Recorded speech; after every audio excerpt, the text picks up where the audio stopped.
Hey guys, tonight we're stepping away from the gilded thrones of Olympus and the sun-kissed glory of its heroes. We're not here to talk about gods who throw lightning or champions who win wars. Instead, we're venturing into the shadows, to a story buried beneath centuries of myth, a tale of a figure the world has long called a monster. But it's worth asking, as the quiet of the night settles in, was every monster born? Or were some of them made tonight? We explore the tragedy of Medusa. If this kind of storytelling helps you unwind, feel free to like the video and subscribe, but only if it truly brings you peace. And let me know in the comments where you're tuning in from and what time it is for you. It's always fascinating to see who's joining us from around the world. Now, dim the lights, get comfortable, and let the world outside quiet down. Let's ease into tonight's journey together. Let's begin our story long before the serpents, before the stone gaze and the whispered warnings. Let us begin with a girl. Imagine, if you will, a world sketched in the soft hues of ancient Greece, a time when gods walked in the whispers of the wind, and fate was a thread woven by unseen hands. In this world lived Medusa. Before she was a name that inspired fear, she was simply a mortal girl, and perhaps that was her most defining feature. Her two sisters, Stheno and Euryale, were born of ancient Beaushwa, monstrous lineage, immortal, fierce, and unchanging. But Medusa was different. She alone was mortal, subject to the delicate cruelties of time. She alone could be broken. Her beauty was not the loud, proud beauty of a goddess. It didn't demand attention. It simply existed, quiet and profound, like sunlight finding its way through the cracks of a forgotten ruin. Her hair was not yet a crown of vipers, but shimmered like strands of midnight silk.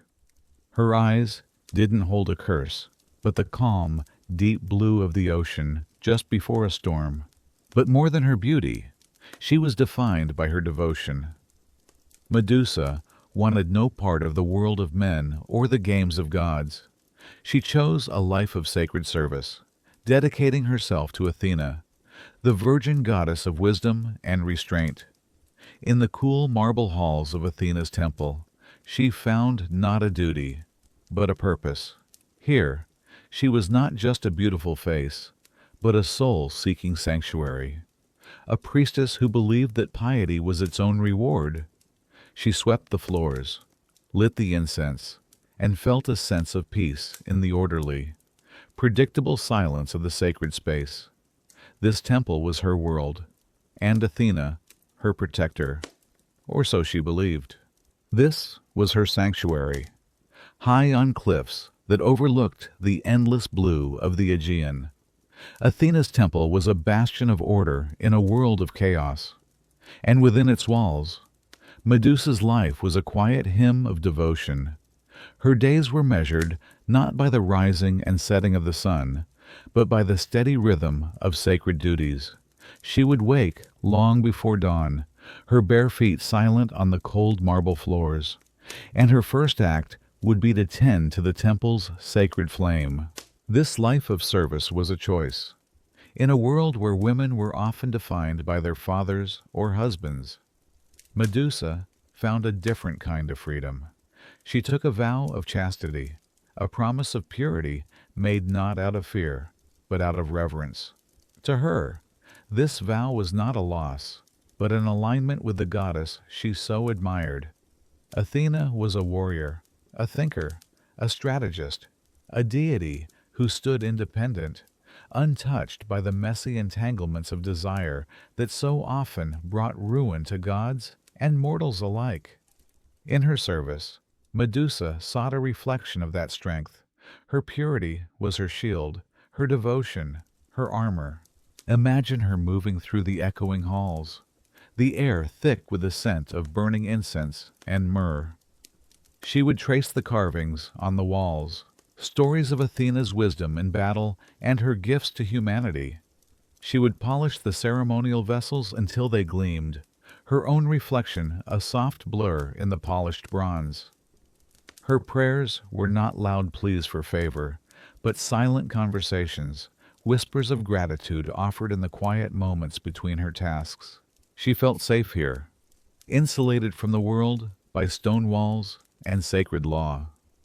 She believed that her service, her sincere and unwavering piety, placed her under the direct protection of the goddess of wisdom herself.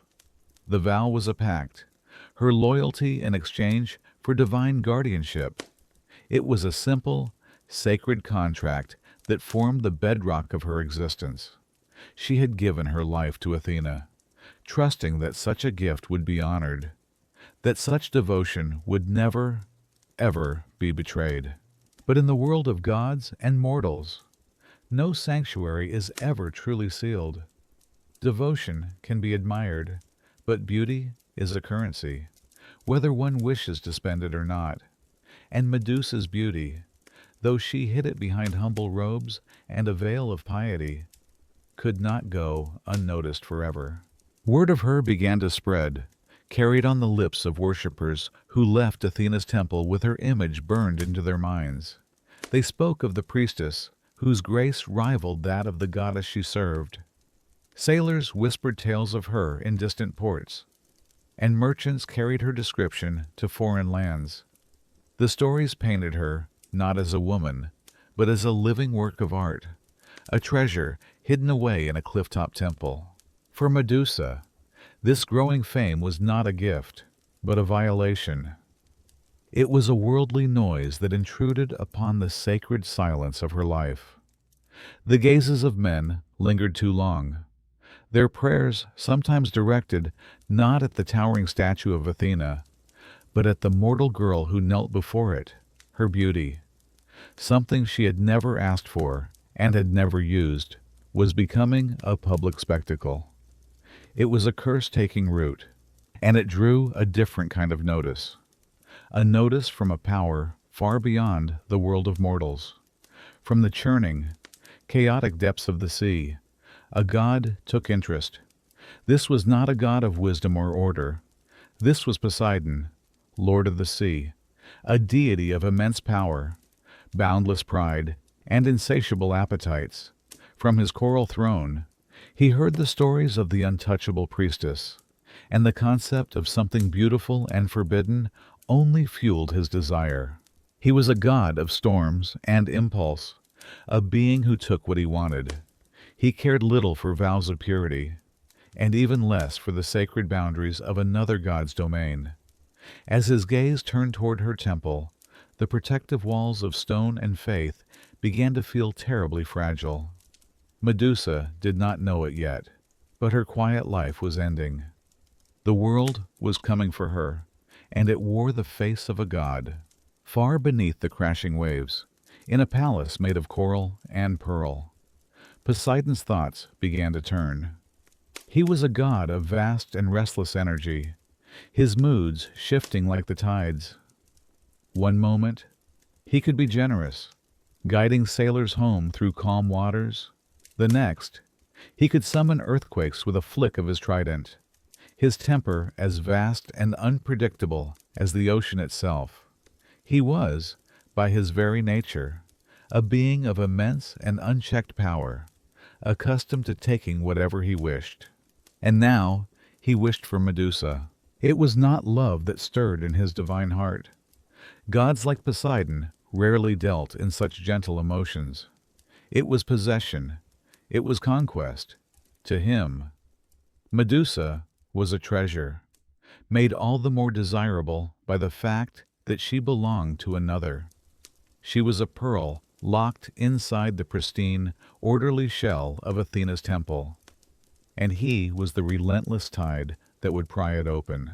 Her devotion, her purity, the very qualities she believed were her shield, only made her more alluring to him. Her untouchable grace became a challenge to his pride. He watched from his watery kingdom, his gaze a storm gathering on the horizon of her quiet life. He saw her serene movements, her head bowed in prayer, and saw not piety, but a fortress to be breached.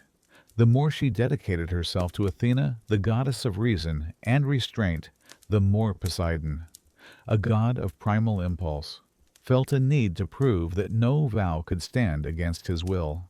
He was the untamed sea, and she was the shore. Her world was one of quiet marble, straight lines, and sacred order.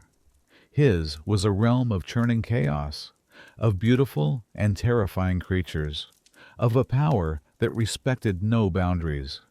He began to wait, watching the temple with the patient, cold hunger of a predator. He watched the sun rise and set on its marble columns, listened to the distant sound of her whispered prayers on the wind, and knew that he would not be denied. Her sanctuary was about to become his hunting ground. The moment he chose was one of profound stillness. The sun had bled from the sky, leaving behind streaks of lavender and gold, and the evening star had begun its lonely vigil. Inside the temple, the great bronze doors were shut for the night, and the last of the day's worshippers had long since departed. Silence, thick and heavy, filled the hall, broken only by the soft crackle of the ceremonial fires. Medusa was alone, completing her final rituals for the day, her mind at peace in the quiet solitude of her sacred world. She did not hear him approach. There was no thunderous announcement, no divine fanfare. There was only a sudden, inexplicable chill in the air, a change in pressure that seemed to draw the warmth from the stones. A scent, unfamiliar in this dry, incense-filled space, reached her, the sharp, wild smell of salt and the deep ocean. He did not knock. Gods do not ask for permission. The great doors swung open as if pushed by an invisible tide, and Poseidon stood there, framed by the twilight. He was not wearing the armor of a king or the robes of a god, but seemed to be sculpted from the very essence of the sea itself.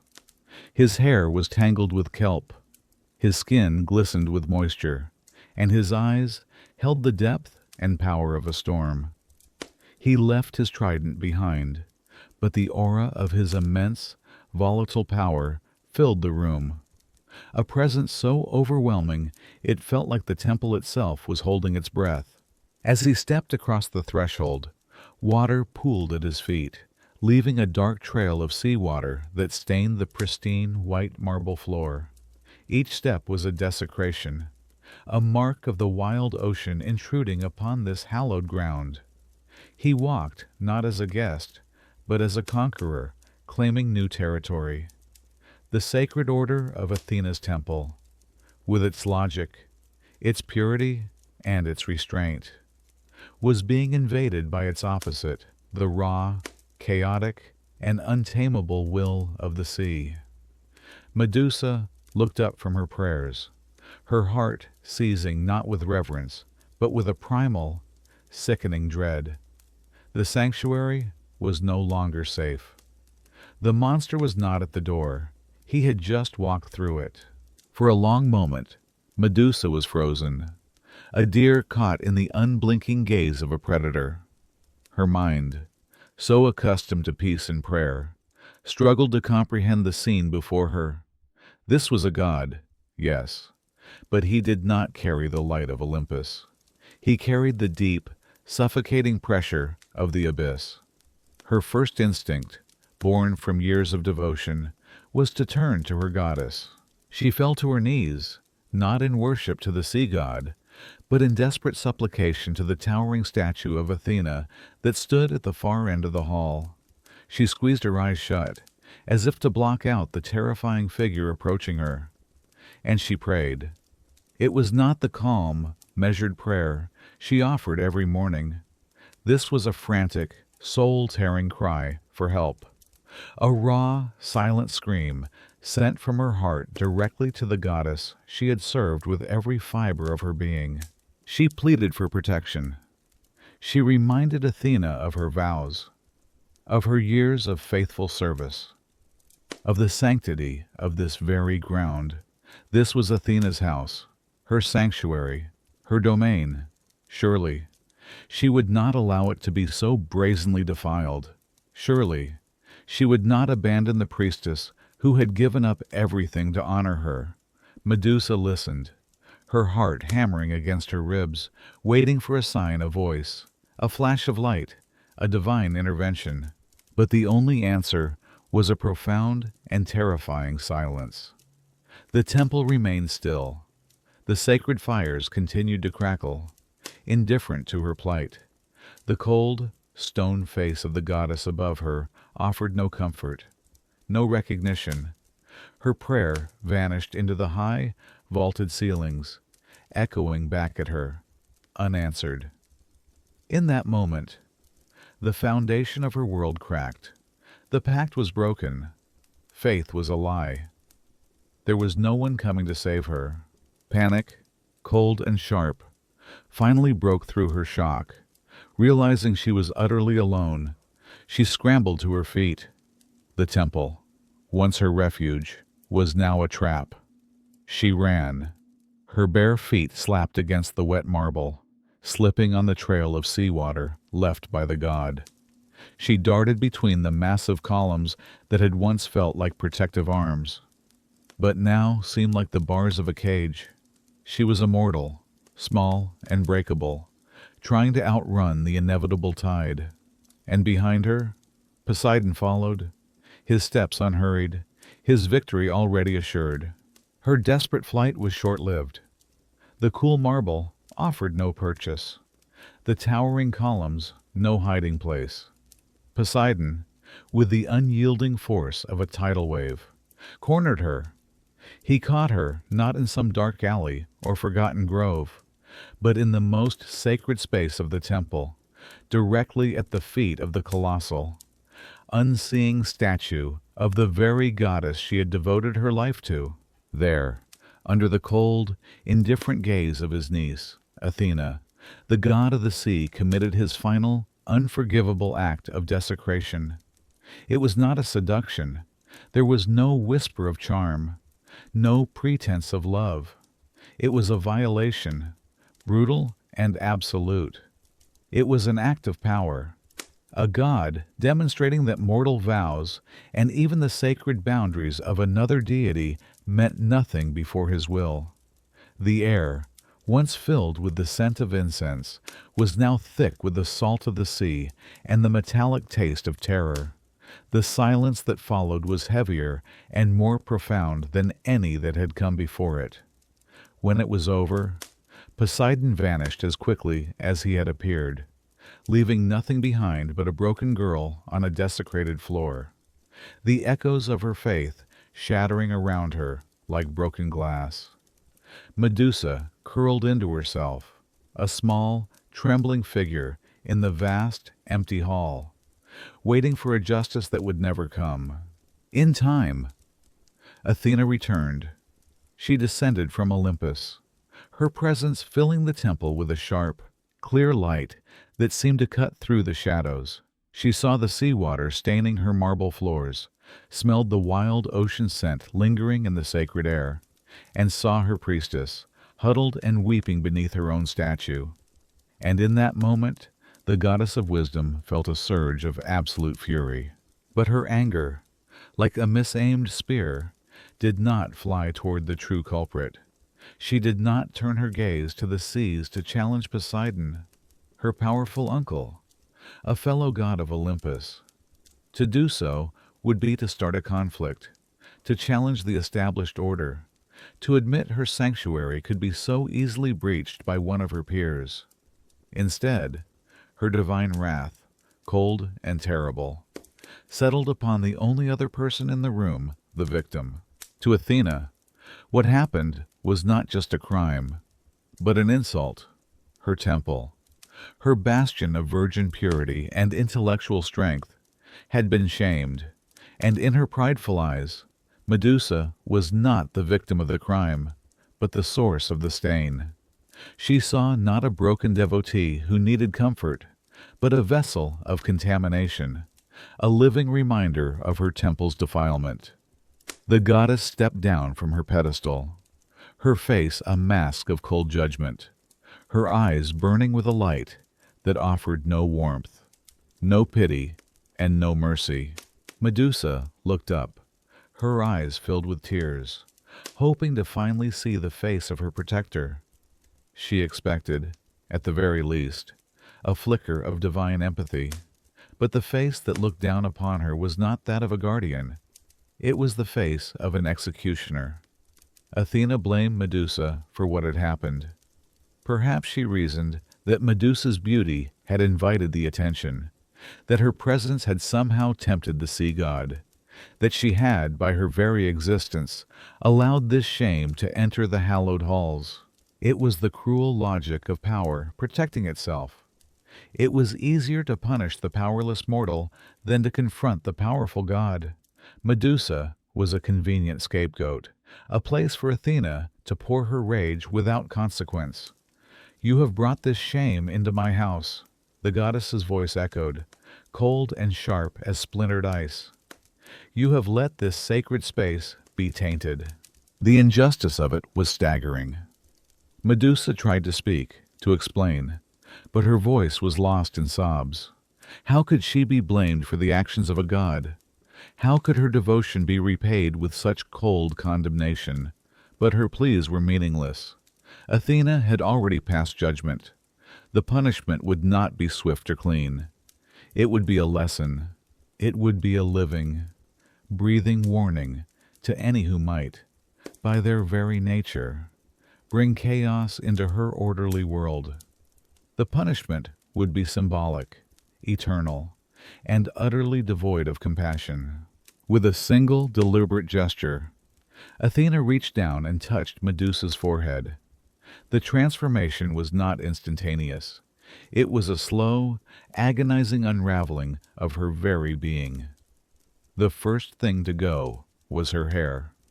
The soft, silken strands she once braided with ritualistic care began to writhe and twist, thickening and hardening into scaled bodies.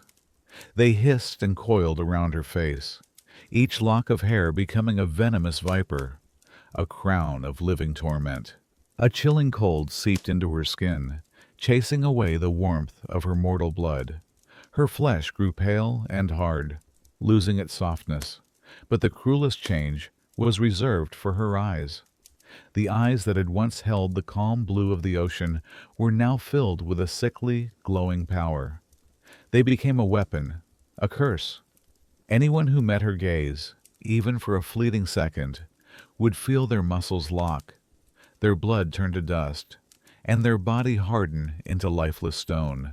She cried out, but her voice was no longer human, distorted into a guttural shriek of terror and pain. She stumbled backward, catching her own reflection in a polished ceremonial shield. What stared back at her was a monster. The face was hers, but twisted in a rictus of permanent horror, framed by a nest of hissing serpents. The girl she had been was gone, murdered not by Poseidon's lust, but by Athena's pride.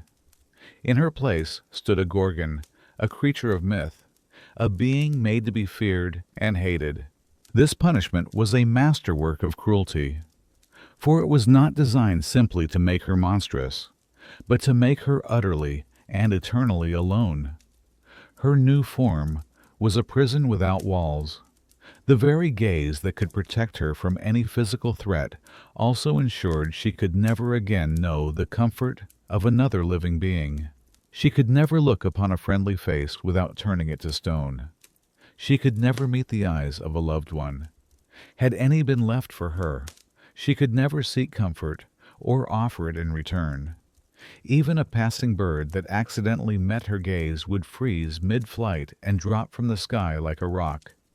The world around her was destined to become a gallery of her own accidental slaughters, a silent testament to her cursed existence. Athena had not just made her ugly, she had made her untouchable. She had weaponized Medusa's senses, turning the simple human act of seeing into an instrument of death. It was a curse disguised as a defense, a form of power that only deepened her powerlessness. She was safe from her enemies, yes, but she was also exiled from all life. Her loneliness was now as absolute as her new, horrifying power. She was an island, and all who tried to approach her would be shattered on the rocks of her gaze. The temple doors, once her salvation, were now her prison gate. With a final, choked cry, Medusa fled. She ran from the temple, from the cold statue of the goddess who had betrayed her, from the life that was no longer hers. Her new, monstrous feet carried her away from the city, away from the world of mortals that would now only see her as a threat. Her flight was a trail of silent destruction, a shepherd on a distant hill who curiously lifted his head at the sound of her cries, a flock of sheep in a field, a wild deer that crossed her path, all were frozen into grotesque statues, their last moments of life captured in stone. She learned quickly to keep her gaze fixed upon the ground, but the damage was already done. The world itself seemed to recoil from her. She was an outcast, a pariah, hunted by the very nature of her own being. She did not seek to harm. She only sought to hide, to find a place so desolate, so forgotten, that her curse could hurt no one else. Her cries echoed through the hills as she ran, cries of grief for the girl she had lost, and cries of terror for the monster she had become. The path she took was one of ever-deepening solitude, leading her further and further away from the sunlit world she once knew, and deeper into a darkness of her own. Her journey ended where the known world did. After wandering through barren lands and crossing forsaken rivers, she found refuge on a bleak, windswept island at the edge of the world. It was a place untouched by gods or mortals, a rocky outcrop shrouded in perpetual mist, where no sane sailor would dare to venture. The shores were not made of sand, but of jagged, black rock that tore at the waves. No bird sang in the petrified trees, and the air was heavy with a profound and ancient silence. This desolate landscape was a mirror of her soul. Here, her curse felt at home. She made her lair in a deep, damp cave, a wound in the island's rock face. The entrance was already littered with the petrified remains of unfortunate creatures, and perhaps even a few lost wanderers who had stumbled upon this place long ago.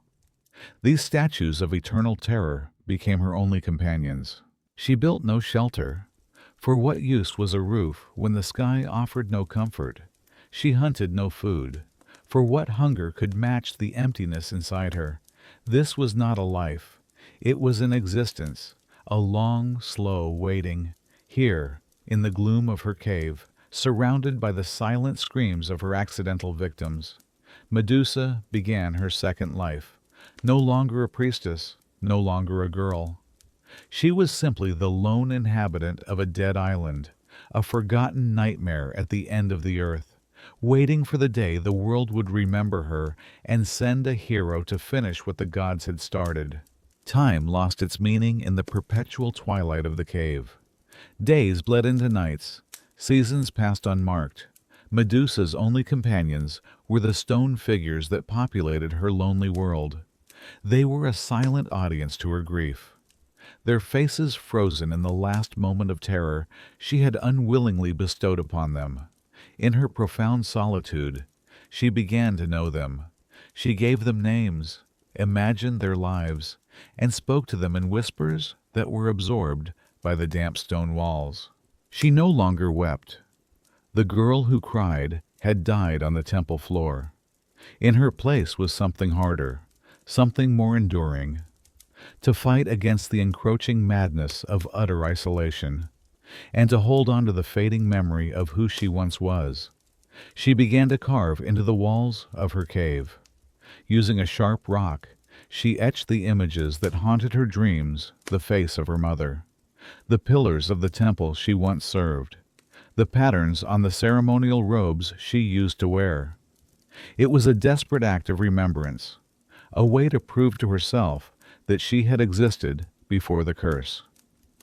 Her hair of hissing serpents became her only guardians, their restless movements a constant, living reminder of her transformation, whispering warnings to her of any approaching threat. This was her life, a curator of a stone graveyard, and an archivist of her own lost humanity.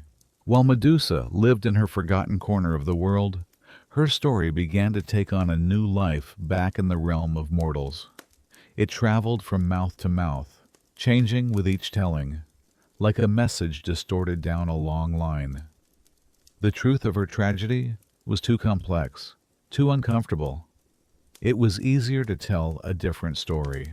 Sailors who glimpsed her desolate island from afar spoke of a monstrous beast with a gaze of death. Poets, eager for a dramatic villain, wrote epics about a creature born of ancient evil. Priests, seeking to reinforce the perfection of the gods, erased the role of Poseidon and Athena entirely, smoothing over the divine crime. They painted a picture of a monster, plain and simple, a challenge waiting for a hero. Her past as a devout priestess was conveniently buried. No one spoke of her violation. No one mentioned her unanswered prayer. In place of a tragic victim, the world created Medusa the Gorgon, a winged monster with serpent hair, bronze hands, and a terrible power she wielded with malicious intent. Her story was no longer her own. It had become a cautionary tale, a myth to frighten children, and a quest for glory-seeking men. The girl was gone, and in her place, a monster of the world's own making was born. And so, the world forgot. It forgot the girl who swept marble floors and believed in the goodness of her goddess. It forgot the vow of purity she had taken, not as a burden, but as an act of faith. It forgot the terror in her eyes when a god invaded her sanctuary. The world erased the victim because the existence of a victim implied the existence of a perpetrator. And in this story, the perpetrators were gods. It was far easier to forget. Her name, once whispered with admiration for her beauty, was now spoken with a shudder of fear. Medusa was no longer a person. She was a concept, a symbol of monstrous femininity and deadly power. Children were told to obey their parents, or the Gorgon would come for them in the night. Soldiers carved her snarling face onto their shields as a ward against evil, using her image as a weapon against the very thing she had become. The collective memory of humanity is a powerful and fickle thing. It edits, it simplifies, it protects its own comfort. And the comfort of the Greek world required that Medusa be a monster, because if she was not a monster, then the gods were not just, and the world was not safe. And so, they chose the simpler story. They remembered the Gorgon, and they let the girl die a second death, this time in their memory. But as one story was fading into monstrous myth in a dark cave, another was just beginning, sealed away in a prison of bronze, far from Medusa's lonely island, in the kingdom of Argos. King Acrisius was a man tormented by a prophecy. An oracle had foretold that he would one day be killed by his own grandson. Terrified of this unwritten future, he decided to prevent it from ever coming to pass. He took his only daughter, a beautiful princess named Danae, and locked her away from the world of men. He built a chamber of bronze, windowless and inescapable, sunk deep into the earth beneath his palace courtyard. There he imprisoned her, believing that if she never met a man, she could never bear the son who was fated to be his doom. He thought he could outwit destiny. He surrounded her with guards, provided her with food and water, but denied her the sky, the sun, and all human contact. He was a father consumed by fear, willing to sacrifice his own daughter's life for the preservation of his own. But King Acrisius, in all his mortal cunning, had forgotten one crucial detail. Mortal locks and bronze walls are no obstacle to the will of a god. The threads of fate were already weaving a new pattern, one that would connect this hidden princess to the cursed woman on the distant island. From his throne on Olympus, Zeus, the king of the gods, looked down and saw the lonely princess in her bronze prison. He was moved not by love, perhaps, but by the challenge, by the sheer audacity of a mortal king thinking he could defy a prophecy. And so, Zeus decided to intervene. He did not come to Danae as a man, for no man could pass the guards. He did not come with thunder and lightning, for that would reveal his presence. Instead, he transformed himself into a shower of golden rain, a shimmering, liquid light that seeped through the cracks in the roof of her underground chamber, pooling in her lap like liquid sunshine. It was a divine, silent, and irresistible visitation. From this strange and miraculous union, a child was conceived. In the dark, silent prison, Danae gave birth to a son. She named him Perseus. She raised him in secret, nursing him in the gloom, her heart filled with both love for her child and terror of her father's discovery. For years, she managed to keep his existence hidden, his soft cries muffled by the stone walls. He was a child of shadow and light, of mortal fear and divine destiny, a boy who had no knowledge of the world outside his mother's prison. Eventually, the secret could be kept no longer. Perhaps it was the sound of a child's laughter, a sound that had no place in that silent tomb, that alerted King Acrisius. When he discovered the boy, his terror returned, magnified.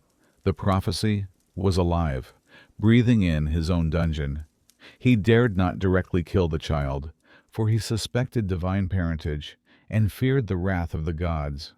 So, he devised a crueler, more indirect form of execution.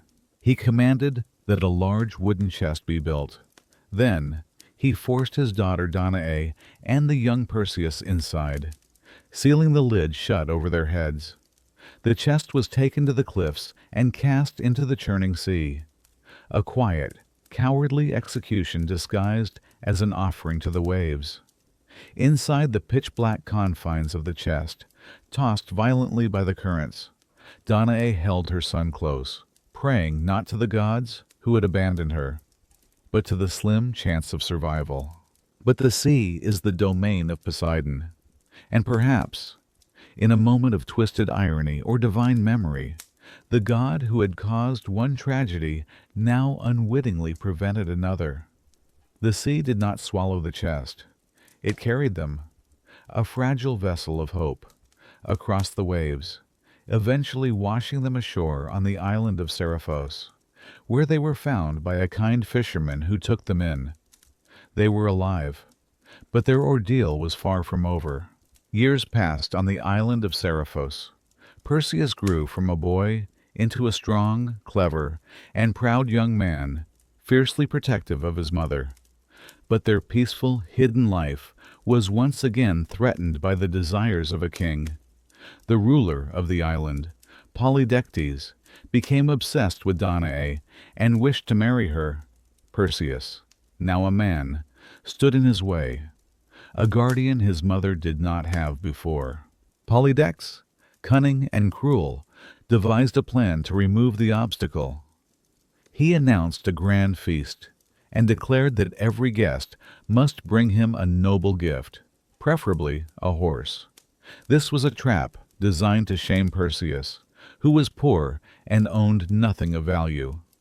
When Perseus arrived empty-handed, stung by the mocking laughter of the other guests, he rashly declared that he would bring the king any gift he desired, no matter the cost. Polydectes seized the opportunity. With a sneer, he made his request. He did not ask for gold or jewels. He asked for something impossible, a challenge meant to be a death sentence. "Then bring me," the king commanded, "the head of the Gorgon, Medusa." The court erupted in laughter. Perseus, bound by his prideful boast, had no choice but to accept. He had just agreed to hunt a monster whose story he did not know, to fulfill a fate he did not understand.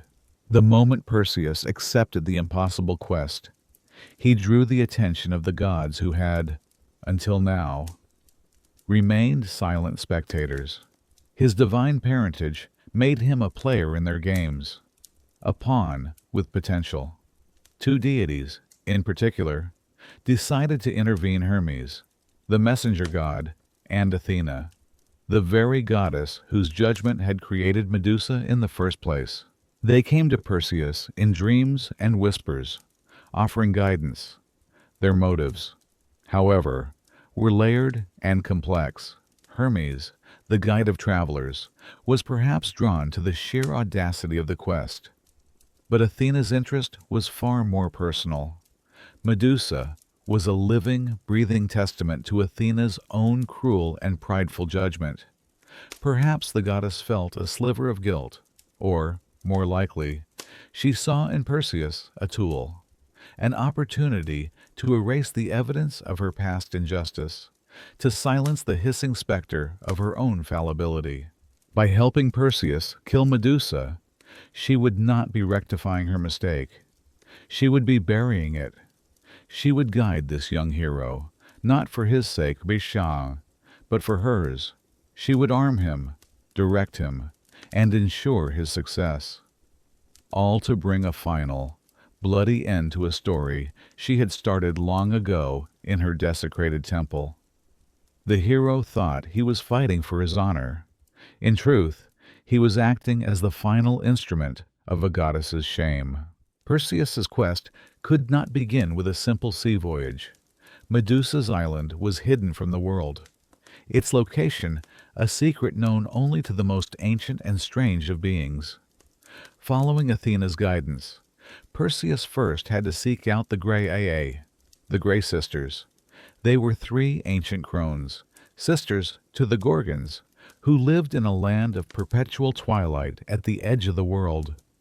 They had been born old, and shared amongst them only a single eye and a single tooth, which they passed to one another in turn. Perseus traveled to their desolate cave and waited in the shadows. He did not plead or bargain. He watched as the sisters passed the eye from hand to hand, their movements slow and spidery. At the precise moment one sister was passing the eye to the next, he lunged forward and snatched it from their grasp, leaving them all in total darkness and confusion. They shrieked and hissed, demanding the return of their sight.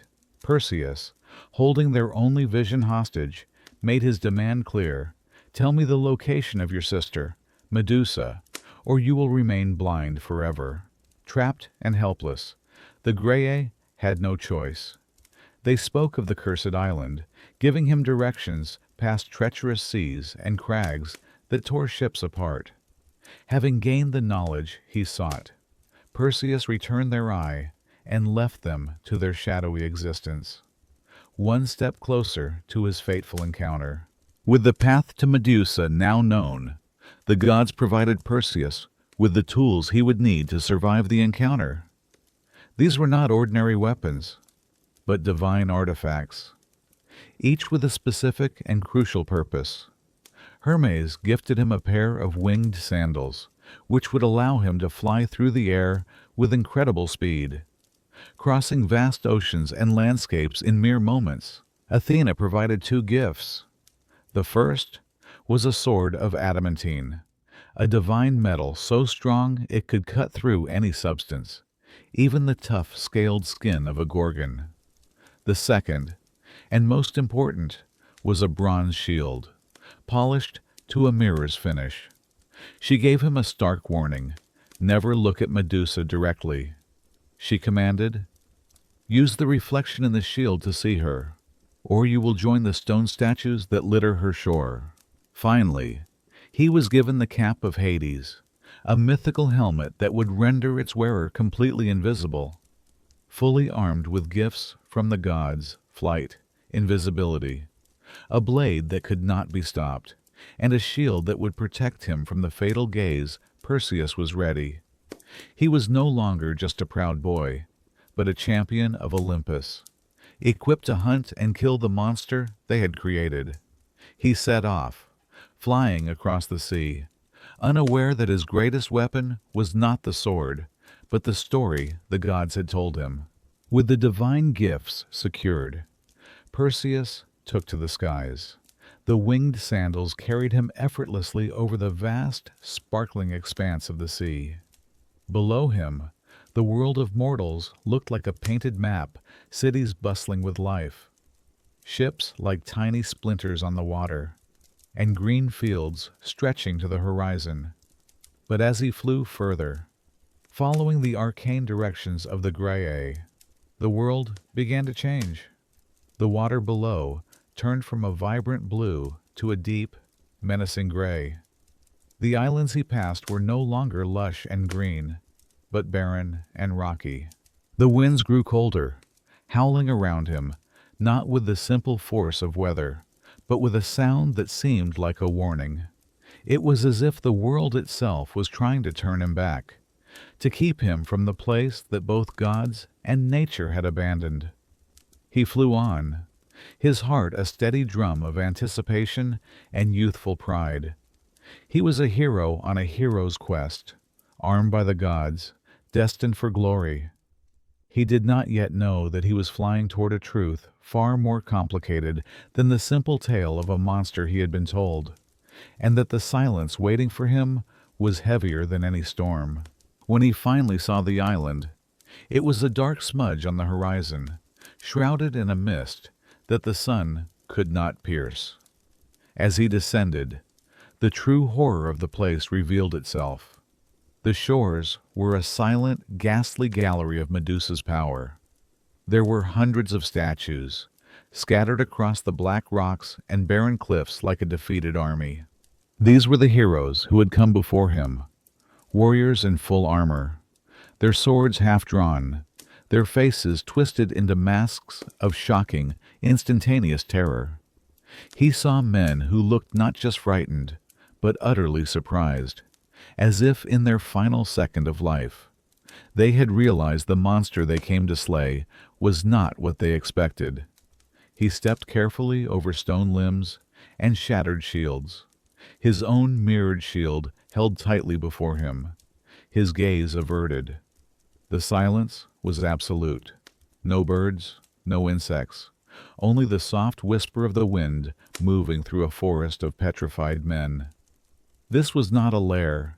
It was a testament to loneliness and a grim warning of the curse that dwelled within. Athena had told him to be swift and silent, but she had not prepared him for the profound sorrow that saturated the very air of this place. Perseus moved deeper into the island, following a faint path that led to a dark cavern. He slipped on the cap of Hades, vanishing from sight, his footsteps muffled by the divine sandals. The air inside the cave was thick with the scent of damp earth, snake musk, and something else he couldn't quite name, an ancient, lingering grief. He raised his mirrored shield, his eyes fixed only on the reflection, and scanned the gloom. And then he saw her. She was not the roaring, charging beast he had been taught to expect. There was no monster here, coiled on a bed of cold stone. Medusa slept. Her form was not menacing, but fragile.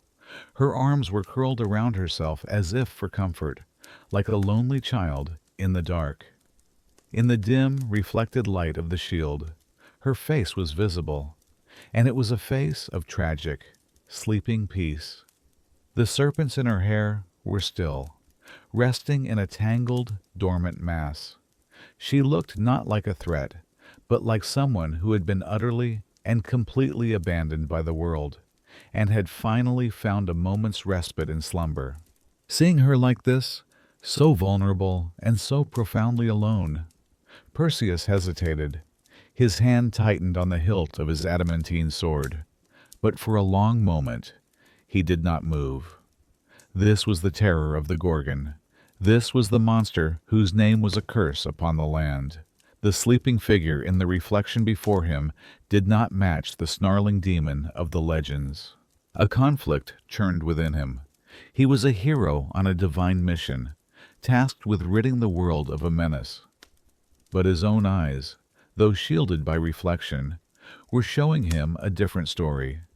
He saw not evil, but exhaustion.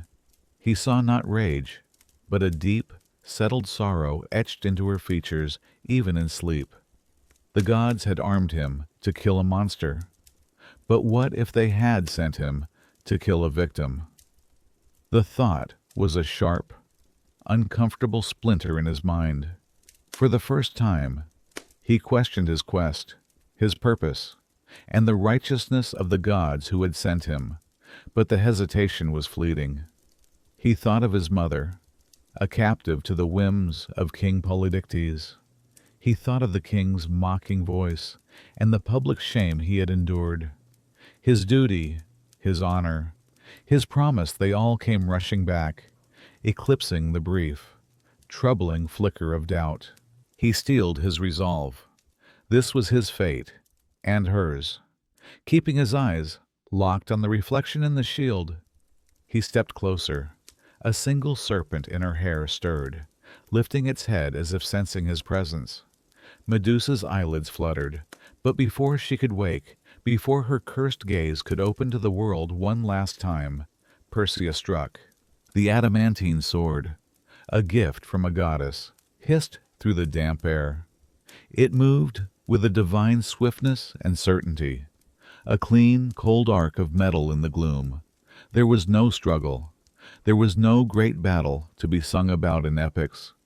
There was only a quiet, final sound. The strike was true, and in an instant it was over. The head of Medusa fell. Her long and terrible suffering finally brought to an end, not in a blaze of glory, but in the sad silence of her lonely cave, slain in her sleep by a boy who had been told he was a hero. The moment Medusa's head was severed from her body, a strange and wondrous miracle occurred. From her lifeless neck, where mortal blood mingled with the divine legacy of the sea god who had wronged her, two beings sprang forth, fully formed. First came Pegasus, a magnificent winged horse, his coat as white as the sea foam. He stretched his powerful wings, which had been confined within her mortal form, and with a great cry, he leaped into the air, bursting from the cave and soaring into the misty sky, a symbol of poetry and inspiration, born from an act of brutal tragedy. Following him came his brother, Chrysaor.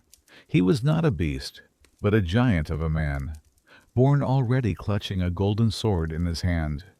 His name meant he of the golden sword, a warrior prince created in the same instant of his mother's death. This strange, spontaneous birth was a final, mythical testament to the life that had been stolen from Medusa, a life that could have created gods and heroes, had it not been twisted by cruelty into a curse. Perseus did not linger.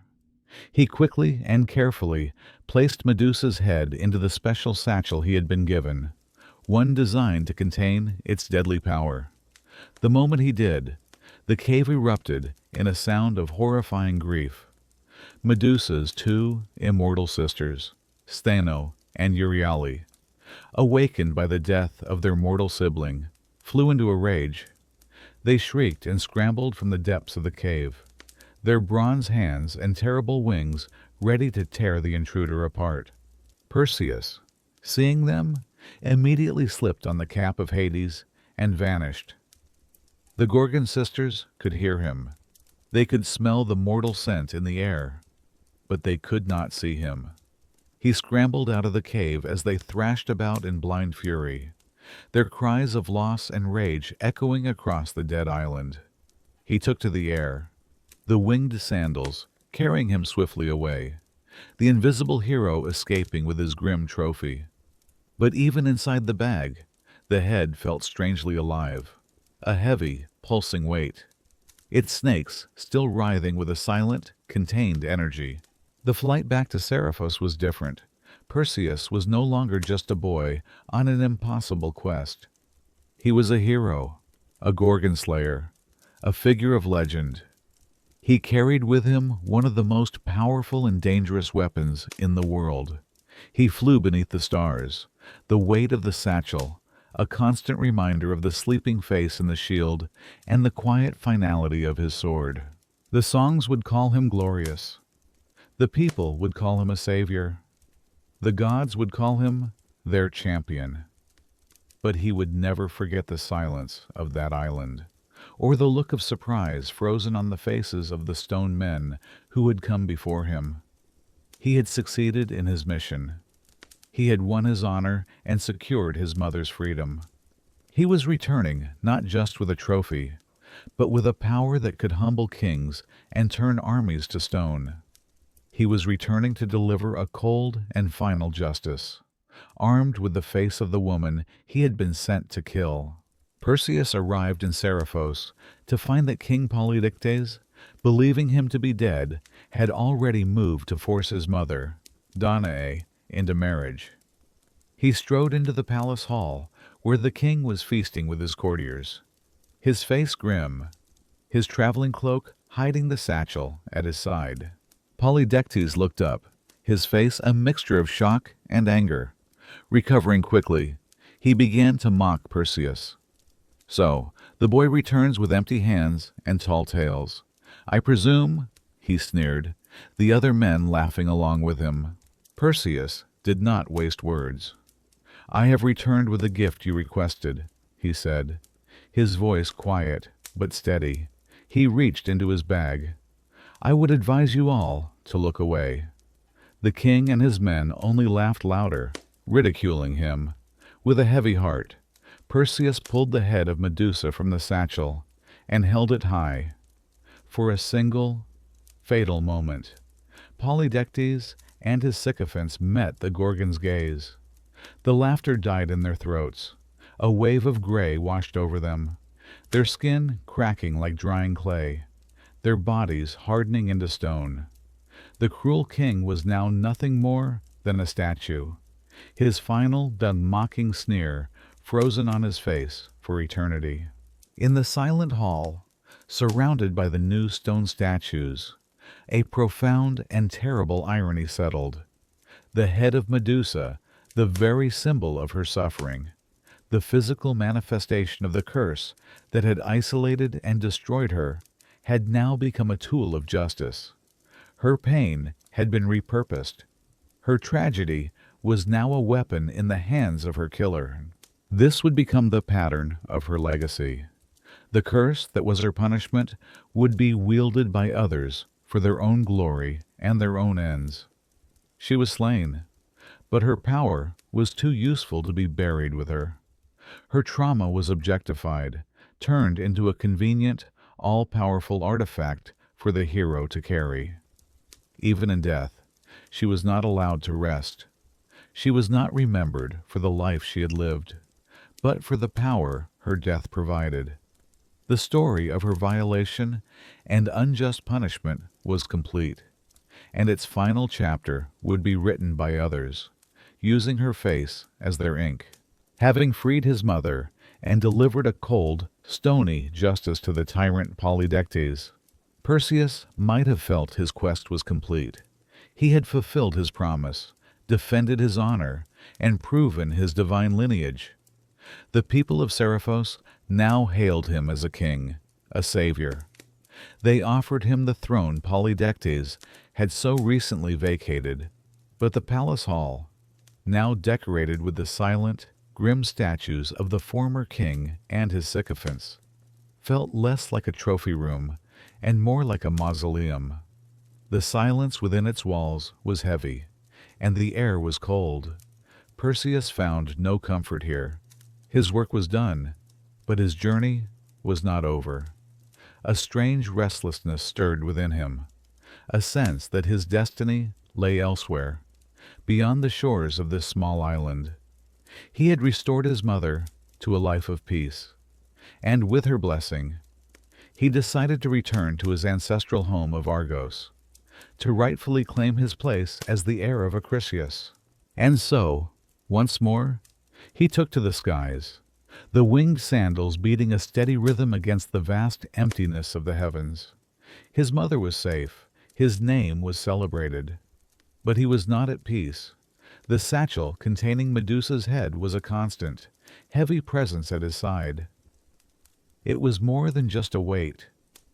It was a burden that seemed to have a life of its own. In the daylight, as he soared over glittering seas and the patchwork of the mortal world, he could almost forget what it contained.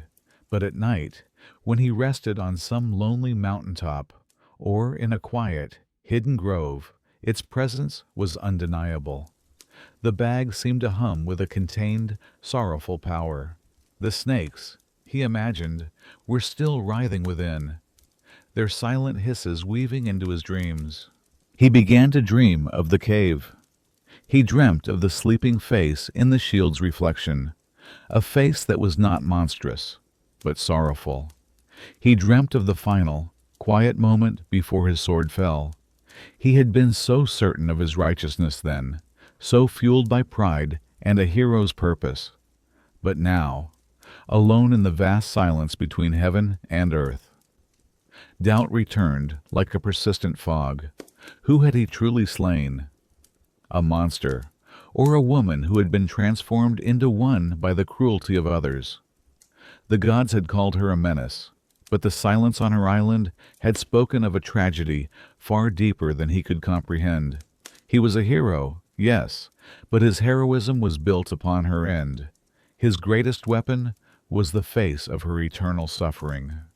This realization did not come as a sharp pang of guilt, but as a slow, creeping coldness, a shadow that the sun could not dispel. He was the Gorgon Slayer, a title that would echo through eternity. Yet he felt a strange kinship with the creature he had killed. She had been cursed into isolation, her gaze a weapon that kept the world at bay. Now he too felt a sense of separation. He wielded a power that set him apart from all other mortals. The head of Medusa was a guarantee of victory in any conflict, but it was also a promise of horror. It was a power he could call upon, but one he increasingly feared. How easy it would be to solve any problem with that stony gaze. How tempting to silence any enemy, to end any dispute with that final, absolute power. He was beginning to understand that carrying such a weapon was its own kind of curse. It was a burden that forced him to constantly look inward, to guard his own heart against the temptation of its terrible, easy solutions. His journey home to Argos was no longer just a physical passage over land and sea. It was a journey into the complex legacy of his own great deed, a reckoning with the grim trophy that defined him. Flying westward, toward the fading light of the sun, Perseus entered a desolate yet mountainous land at the very edge of the world. The landscape below was stark and barren, a place of rock and shadow where nothing grew. It was here that he witnessed a sight that humbled even his divinely aided eyes.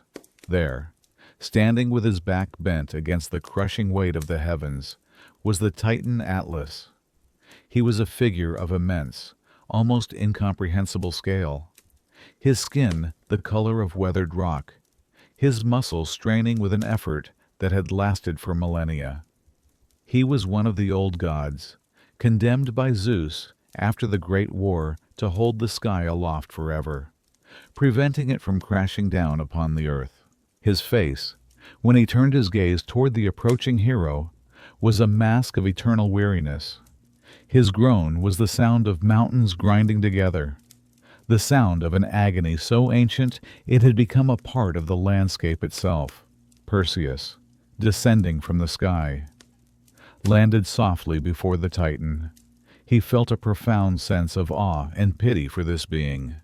He introduced himself, the celebrated son of Zeus, and asked for hospitality for the night, a place to rest his head, as was the sacred custom. But Atlas's eyes narrowed with suspicion. The name of Zeus brought him no comfort, only the memory of his damnation. Furthermore, an old prophecy from Themis had warned him that a son of Zeus would one day come to steal the golden apples from the garden of his daughters, the Hesperides, which lay nearby. Seeing Perseus, a famed hero and a son of Zeus, he believed the prophecy was at hand. He feared Perseus had come not for rest, but for plunder. "Be gone!" the Titan's voice boomed, a low rumble that shook the very ground. "I offer no shelter to thieves or the sons of my tormentor. Your fame and your flattery mean nothing here. Leave this place, or I will make you." Perseus tried to reason with him, to assure him that he sought only rest, not the Titan's golden treasures. But Atlas was resolute, consumed by his fear and his ancient bitterness. He made a move to shove Perseus away, a gesture that for a being of his size was a threat of annihilation. Perseus, seeing that words were futile, was faced with a choice. He could fight this immense being, a battle he could not possibly win, or he could use the one power that could subdue any foe, no matter their size. With a heavy heart, he averted his gaze and spoke quietly. "Then you leave me no choice but to offer you a gift in return. Since you deny me rest, let me give you rest eternal." He reached into the satchel and drew out the head of Medusa. He held it up, his own face turned away, presenting the Gorgon's terrible gaze to the Titan. Atlas's eyes, wide with surprise and rage, met hers. In an instant, a profound stillness fell over the Titan. His groan of eternal effort ceased.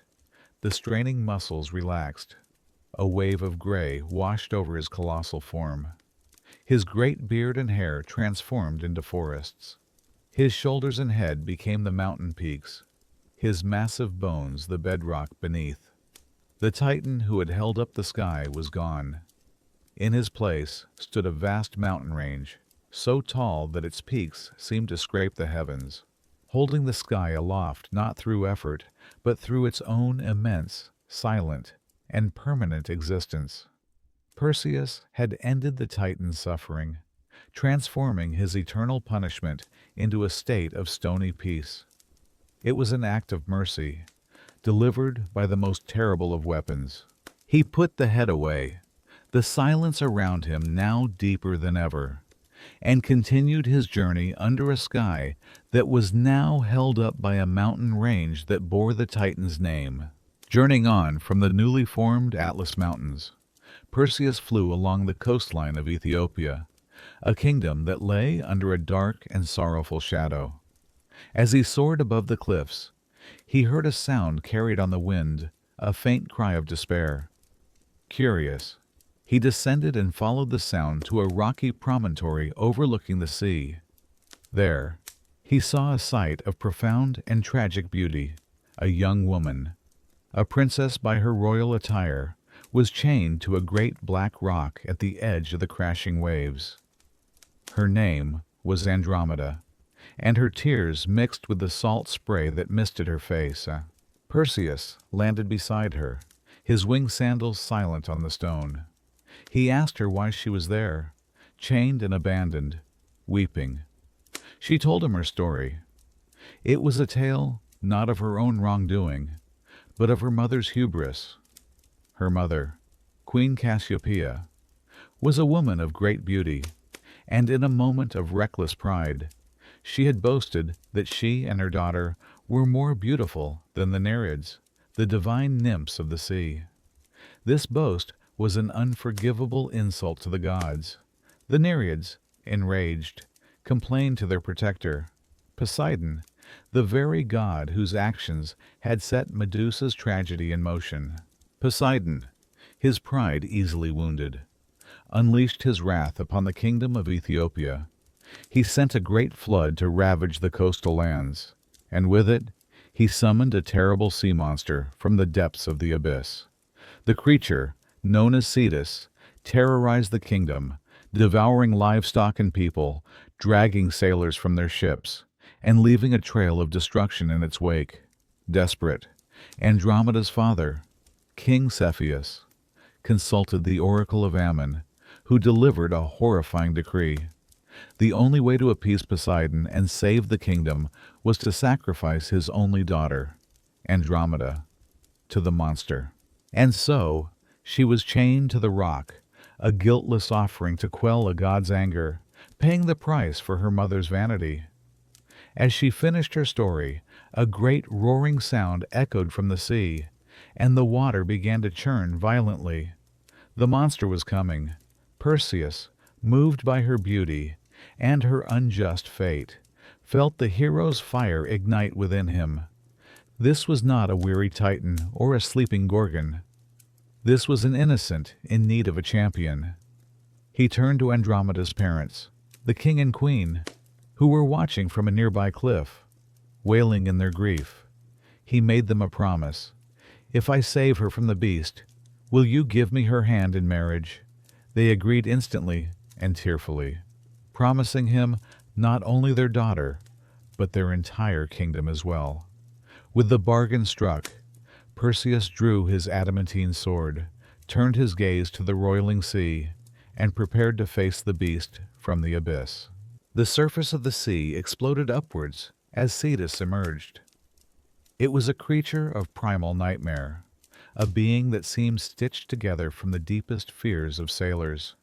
Its head was immense, like that of a monstrous whale, but its jaws were lined with rows of teeth as sharp and long as daggers. Its body was a vast, serpentine coil, covered in slick, dark scales that repelled the light, and its immense tail could level a ship with a single slap. A foul stench, of brine and ancient decay, rolled off it in waves, and its roar was a guttural thunder that seemed to shake the very cliffs. The beast's small, malevolent eyes fixed upon the figure chained to the rock, and it began to move toward her, a leviathan intent on its promised meal. But then it saw a second figure, a man with winged feet hovering just above the waves. Perseus did not hesitate. He launched himself at the monster, a tiny, glittering gnat attacking a whale. He was too swift for the beast's lumbering movements. He flew in dizzying circles around its massive head, the winged sandals giving him an agility that Cetus could not match.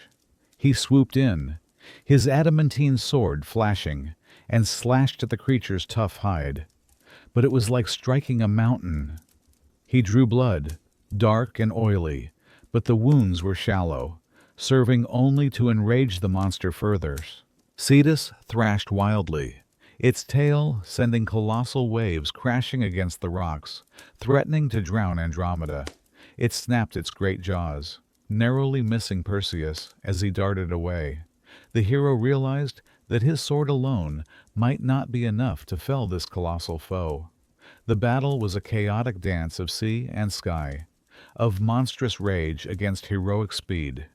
Then, Perseus remembered the other weapon he carried, the power that could end any struggle. He flew high above this beast, calling out to Andromeda to turn her face away and shut her eyes. Then, reaching into his satchel for a third and final time, he drew forth the head of Medusa. The creature, roaring in fury, lifted its massive head from the water to snap at the hero in the sky. For one moment, its dark, merciless eyes met the wide, dead, and still potent eyes of the Gorgon. The effect was immediate and spectacular. The monster's roar was cut short, gurgling in its throat. A wave of gray solidification washed over its immense body, starting from its head and spreading down its coiled length. The churning water around it grew still as its thrashing tail became immobile. The beast from the abyss, the terror of Ethiopia, was transformed into a colossal, monstrous statue of black rock. Its final enraged posture was frozen forever, a new and terrifying addition to the kingdom's coastline. The sea grew calm. The threat was over. Perseus, breathing heavily, returned the head to its pouch and flew down to free Andromeda from her chains. With Cetus defeated and Andromeda freed, the kingdom of Ethiopia erupted in celebration. King Cepheus and Queen Cassiopeia welcomed Perseus as a son, overjoyed at their daughter's rescue and their kingdom's salvation. Preparations were immediately made for the wedding feast, a grand affair to honor the hero and celebrate the union he had been promised. The palace was filled with music, food, and joyful people who praised Perseus's name, hailing him as a demigod who had delivered them from terror. Andromeda, her eyes filled with gratitude and admiration, looked at Perseus as her savior and her husband-to-be. For a moment, it seemed that the hero's journey had found a truly happy ending. But vows in the world of mortals are often complicated things. As the celebration reached its peak, the doors of the great hall were thrown open, and a man strode in, his face a mask of cold fury. He was Phineus, the brother of King Cepheus, and the man to whom Andromeda had been betrothed long before Perseus had ever appeared. He was not alone. Behind him stood a small army of his loyal followers, all armed and ready for battle. "I have come for what is mine," Phineus bellowed, pointing a spear at Perseus. "Andromeda was promised to me. You are a thief who steals brides from the sea, but you will not steal her from me." King Cepheus tried to intervene, arguing that Phineus had done nothing when Andromeda was chained to the rock, that he had forfeited his claim by his cowardice. But Phineus would not listen. His pride was wounded, and he had come to claim his bride through force. Chaos erupted in the hall. Spears were thrown, swords were drawn, and the wedding feast turned into a bloody battlefield. Perseus fought with the skill of a demigod, his sword a blur of motion. He struck down many of Phineus's men, but he was vastly outnumbered. He was being cornered, his enemies closing in from all sides, trapped and with no other option. Perseus knew he had to use his ultimate weapon one last time. He cried out a warning to his new friends and his bride to shield their eyes. Most did, but some of his foes and the panicked wedding guests were too slow. He unveiled the head of Medusa. The effect was devastating. In the middle of the grand hall, the battle froze. Phineus, his spear raised to strike, was turned to stone. His soldiers, their faces contorted in aggression, became a silent army of statues. The wedding celebration had become another grim gallery of the Gorgon's power. Perseus had won. He had secured his bride, but he had done so by filling her father's palace with petrified corpses. Another victory won through the unending tragedy of Medusa. After the grim conclusion to his wedding, Perseus remained in Ethiopia with his wife, Andromeda, for a time, but his heart still longed for his homeland and for his mother. Eventually, he, Andromeda, and Danae set sail for Argos, so that he could finally meet his grandfather, King Acrisius, not as a threat, but as his rightful heir. However, word of Perseus's heroic deeds and his powerful petrifying weapon had traveled ahead of him. King Acrisius, still terrified of the prophecy that his grandson would be the cause of his death, did not wait to greet him. As Perseus's ship approached, the old king fled his own city in disguise, seeking refuge in the neighboring kingdom of Larissa. Fate, it seems, is not so easily avoided by simply changing one's location. Perseus, arriving in Argos to find his grandfather gone, took his place on the throne, but the prophecy remained an unsettled matter in his mind. Sometime later, Teutamius, the king of Larissa, held a great athletic competition funeral games in honor of his deceased father. Perseus, famed for his strength and skill, was invited to participate as a guest of honor. He traveled to Larissa, eager to compete in a spirit of friendly sport.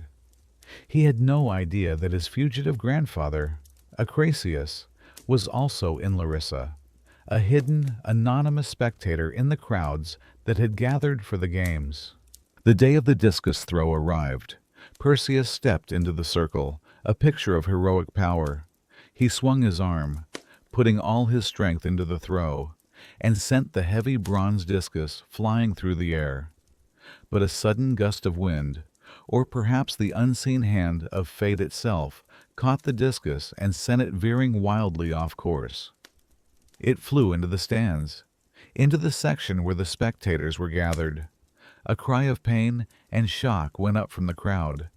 The discus had struck an old man in the head, killing him instantly. Perseus rushed to the scene, his heart filled with horror at the accident. And when the identity of the old man was revealed, his horror turned to chilling awe. It was his grandfather, King Acraeus, killed not by a sword, not by malice, not by any act of revenge, but by a stray discus thrown by the very grandson he had spent a lifetime trying to escape. The prophecy had been fulfilled in the most tragic and ironic way imaginable. Perseus, the Gorgon slayer, the hero of Ethiopia, had become an unintentional kinslayer. He had outwitted kings and slain monsters, but he could not outrun his own destiny. The great heroic arc of his youth had come to a close, not with a great victory, but with a quiet, terrible accident that proved even the greatest of heroes are merely pieces in a game played by fate. The death of King Acraeus, though accidental, cast a long and somber shadow over Perseus. The prophecy, which had haunted his family for a generation, was finally fulfilled, but its completion brought no glory, only a deep, unsettling sense of sorrow and the grim realization of fate's inescapable web. Returning to Argos, the city of his birthright, felt wrong. How could he rule in the very palace his grandfather had fled in fear of him?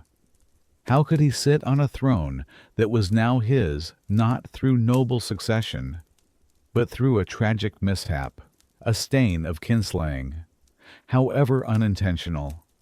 The weight of this final tragedy was heavier than any monster he had faced. He was a hero, celebrated across the Greek world, yet in his own ancestral home, he felt like an intruder, a walking embodiment of a fatal prophecy. Driven by this profound sense of unease, Perseus made a decision that would alter the course of his lineage and the map of Greece itself. He sought out his cousin, Megapenthes, the son of King Protus and the ruler of the nearby kingdom of Tiryns. Perseus proposed a trade, an exchange of kingdoms unprecedented in its nature. He would give Megapenthes the throne of Argos, a richer and more powerful kingdom, a throne that was his by blood, but which he could no longer bear to occupy. In return, Perseus would take the throne of the lesser kingdom of Tiryns. Megapenthes, seeing the advantage in the trade, readily agreed, and so Perseus, the rightful king of Argos, willingly abdicated his birthright, choosing a new beginning over a tainted inheritance. With Andromeda and his mother Danae at his side, he traveled to Tiryns, a city known for its massive, formidable walls. Here, he began a new chapter, not as a wandering hero, but as a king, a builder, and a founder. The life of a ruler was different from that of a questing demigod. It was a life of quiet diligence, of settling disputes, of managing harvests, and of laying foundations for the future. The skills required were not swiftness of foot or strength of arm, but wisdom, patience, and foresight. Yet, the hero within him still yearned to create, to leave a mark on the world not of destruction, but of permanence. It was during his reign in Tiryns that Perseus founded one of the most legendary cities in all of Greek history, Mycenae. Legend tells two tales of the city's naming. One claims that as Perseus was scouting a location, the pommel, or Mike's, of his sword fell to the ground, an event he took as a divine sign. Another, more humble story, tells of him being thirsty and finding a mushroom, also a Mike's, from which a spring of water gushed forth. Whatever the origin, he chose this site to build his new capital. He did not build a simple city of wood and clay. He envisioned a citadel so strong it would be impregnable, a fortress worthy of a new dynasty. It was said that he enlisted the help of the Cyclopes, the one-eyed giants and master builders who had forged Zeus's thunderbolts. They came and built for him the great walls of Mycenae, using colossal blocks of stone so massive that later generations would believe no mortal hands could have possibly moved them, calling them Cyclopean Almeiswamesoanan walls. Within these mighty walls, Perseus ruled with a steady hand. His life with Andromeda was fruitful and, Deineos, by all accounts, filled with a peace that had long eluded them both. The chaos of their youth, the bronze tower, the chains on the rock, the sea monster, the petrified armies gave way to the orderly rhythm of civic life. He was no longer just the Gorgon slayer, he was Perseus, the founder of Mycenae, a king who had traded a cursed throne for the chance to build a lasting legacy from the ground up, stone by heavy stone. The peace Perseus found as king of Mycenae was not merely political, it was personal and dynastic. His union with Andromeda, a marriage forged in the crucible of divine wrath and monstrous battle, became the foundation of one of the most important royal lines in Greek mythology, the Perseid dynasty. Together, they had a large family, their children fanning out across the Peloponnese to rule cities and establish legacies of their own. Their bloodline a golden thread weaving through the future history of the Age of Heroes. They had 7 sons and 2 daughters. Their firstborn, Perses, was said to have been left in Ethiopia to be raised by his grandfather, King Cepheus, from whom all the kings of Persia were said to have descended. The sons who remained in Greece with Perseus each carved out their own piece of the world. Alcaeus, Electryon, and Sthenelus would rule in Argolis, their names synonymous with the fortified cities of the region. Helios and Mestor founded colonies and ruled over islands.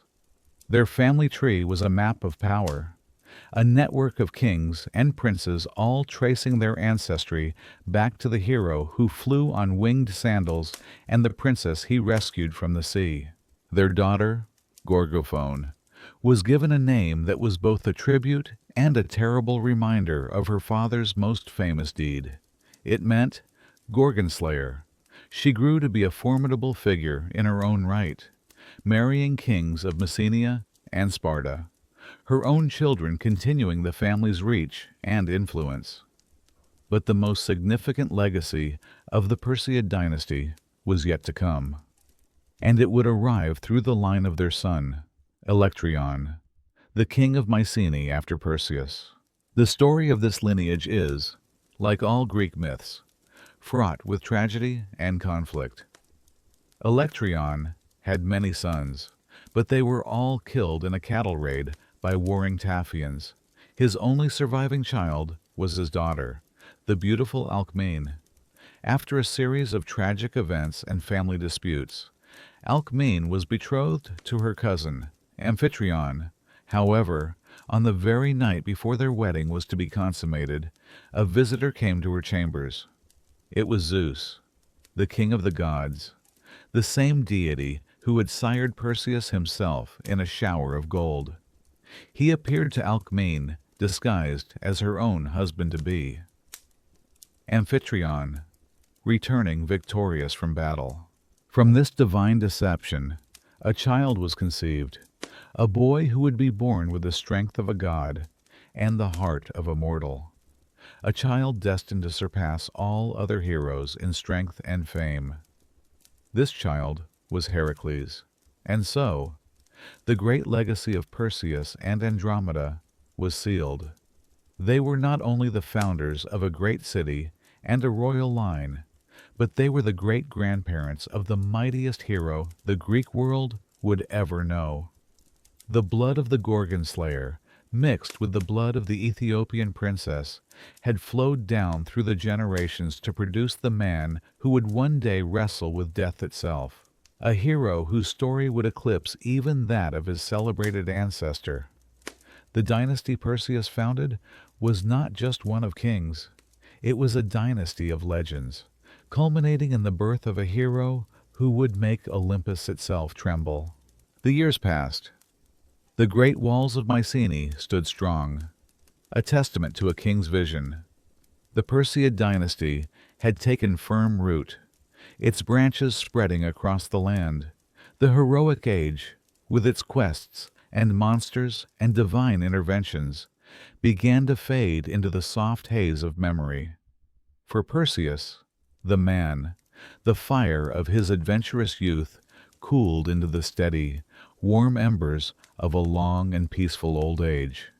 This, in itself, was perhaps his most remarkable achievement, for a peaceful death in bed was a fate rarely granted to the great heroes of Greek myth, whose lives so often ended in violence, betrayal, or tragic madness.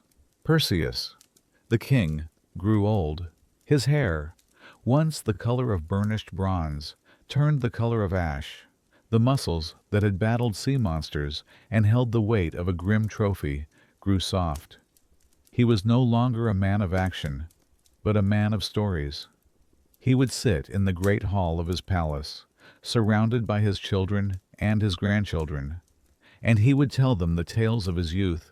He spoke of the bronze tower and the golden rain, of the kind fisherman who had rescued him from the sea, of the cruel challenge of a jealous king.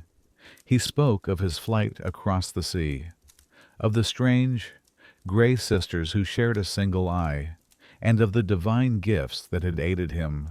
But when he spoke of Medusa, his voice would grow quiet, his gaze distant.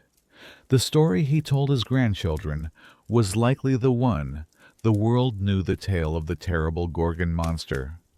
It was the simpler story, the hero's story.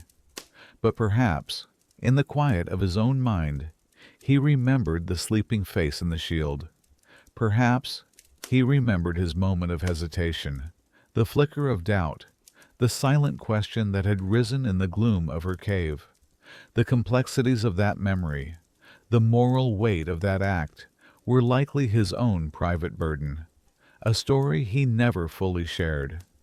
What does a hero do when he suspects his greatest victory was also a profound tragedy? He lives with it. He carries it, just as he once carried the head in its satchel, a weight that no one else can truly understand. His life with Andromeda was a long testament to a love born from crisis. She, the princess he had saved, became the anchor of his long peace. They had faced the wrath of gods and the chaos of men together, and their bond was forged in that fire. They watched their children grow, saw their kingdom prosper, and grew old together, their lives intertwined like two ancient olive trees. The death of Perseus is not recorded in any grand, mythical fashion. There was no final battle, no divine ascension. It is believed he simply faded, as all mortals do. His breath grew shallow, his heart grew tired, and one day he closed his eyes and did not open them again. He died a king, a husband, a father, and a grandfather, surrounded by the peace he had built. His passing marked the end of an era, the quiet, gentle setting of a sun that had once burned so brightly in the sky of Greek legend. He had lived, he had loved, he had fought, and he had built. And now, at the end of a long and storied life, the hero was finally allowed to rest. But the end of a mortal life is not always the end of the story, especially not for those whose lives were so deeply entangled with the gods. Upon their deaths, Athena, the goddess who had been both Perseus's patron and Medusa's tormentor, decided to give the hero and his family a final, eternal honor. She reached down and lifted their spirits from the earth, placing them in the night sky as constellations, so that their story would be written in starlight, never to be forgotten. It was an act of celestial commemoration, a way of etching their saga into the very fabric of the cosmos for all future generations to see. First, she placed Perseus in the sky, forever depicted at his most heroic moment. He stands in the heavens with his sword held high, carrying the head of Medusa, whose name in the stars became Algol, the demon star, a star that mysteriously flickers and dims as if her cursed eye is still blinking across the vastness of space. Beside him, she placed his beloved wife, Andromeda, the princess he had rescued. She is depicted still in chains, a beautiful and tragic figure stretched across the sky, a permanent reminder of her unjust sacrifice and the love that had saved her. Her chains served not as a mark of shame, but as a testament to her ordeal and her resilience. Nearby, she placed Andromeda's parents. Her mother, the vain Queen Cassiopeia, is seated on her throne, as a punishment for her hubris in comparing her beauty to the sea nymphs. Her constellation is positioned to circle the celestial pole, spending half the year upside down, a humbling and eternal lesson in vanity. Her father, the well-meaning but helpless King Cepheus, stands beside her, a less brilliant constellation, forever watching over his wife and daughter. And even the monster, Cetus, was given a place in the celestial theater. The great sea beast lies low in the sky, a vast and sprawling constellation, forever reminding the world of the terror that had threatened the Ethiopian coast. And so, the entire family, the entire drama, was laid out among the stars. On a clear autumn night, one can look up and see them all, moving in their slow, cosmic procession. You can see Cassiopeia on her throne, Cepheus beside her, the chained Andromeda awaiting her fate, Cetus rising from the celestial sea, and the hero, Perseus, flying in to save her. It is a story told not in words, but in light. Athena's act ensured that the tale would be told every single night, a silent, glittering epic playing out above the heads of mortals, a promise that great deeds and great love, and even great tragedy, could achieve a form of immortality, their shapes forever traced in the cold, beautiful fire of the stars. While the main figures of the Perseus saga were immortalized in the stars, the most potent element of their story, the head of Medusa, found its own, different kind of immortality back on Earth. After Perseus gave it to Athena, and she placed it upon her shield, the image of the Gorgon's head, the Gorgonean, became one of the most powerful and pervasive symbols in the ancient world. But its meaning was completely severed from the tragic story of the girl who had been a priestess. Her history was erased, and her face became a purely magical object, a talisman. Its function was apotropaic, meaning it was believed to ward off evil. The terrible, petrifying face that had been Medusa's curse was now ironically used for protection. The image of her head, with its serpent hair and wide, staring eyes, was carved above the doorways of temples and public buildings to frighten away malevolent spirits. It was painted on the inside of wine cups, so that as a drinker finished their wine, the Gorgon's face would be revealed at the bottom, a final and startling guardian. It was stamped onto coins and carved into jewelry, Most famously, it became a standard emblem on the shields of Greek hoplites and Roman legionaries. Soldiers marched into battle with the face of Medusa on their armor, hoping that her terrifying image would instill fear in their enemies and protect them from harm. This was the final, and perhaps greatest, irony of her story. The face of a woman who could not protect herself from a god, who was punished by another god, and who was killed in her sleep by a demigod, was now the premier symbol of protection for the very civilization that celebrated her demise. Her suffering was not only weaponized by Athena, but it was also domesticated and commercialized by the mortal world. Her image became a product, a magical charm, its power harnessed while its tragic origin was completely ignored. No one who carved her face onto their doorway thought of the girl in the temple. No soldier who carried her image into battle considered the story of her violation. They knew only the legend of the monster and the belief that her image held power. The complete objectification of her trauma was finished. She was no longer a person, not even a monster. She was a function, a magical sigil, a good luck charm. And so, the head of Medusa, which had once belonged to a devout and gentle girl, continued its long, silent journey through history, its eyes staring out from countless shields, walls, and coins, a guardian whose own story was the one thing no one sought to guard. We have followed the ghost of Medusa from her mortal life to her monstrous end, and we have traced the path of the hero who was sent to silence her. But in the desolate cave on that storm-racked island, two figures were left behind, their grief as immortal as their monstrous forms. They were Stheno and Euryale, the other Gorgons, the sisters of Medusa. Their story is rarely told, for they were not the object of a hero's quest. They were simply the eternal witnesses to a tragedy they were powerless to prevent, their fate to live on forever with the memory of their sister's death. To understand their sorrow, we must understand their nature. They were not like Medusa. While she had been born mortal, soft, and breakable, Stheno and Euryale were born of the ancient primal sea, daughters of the deep-sea deities Phorcys and Ceto.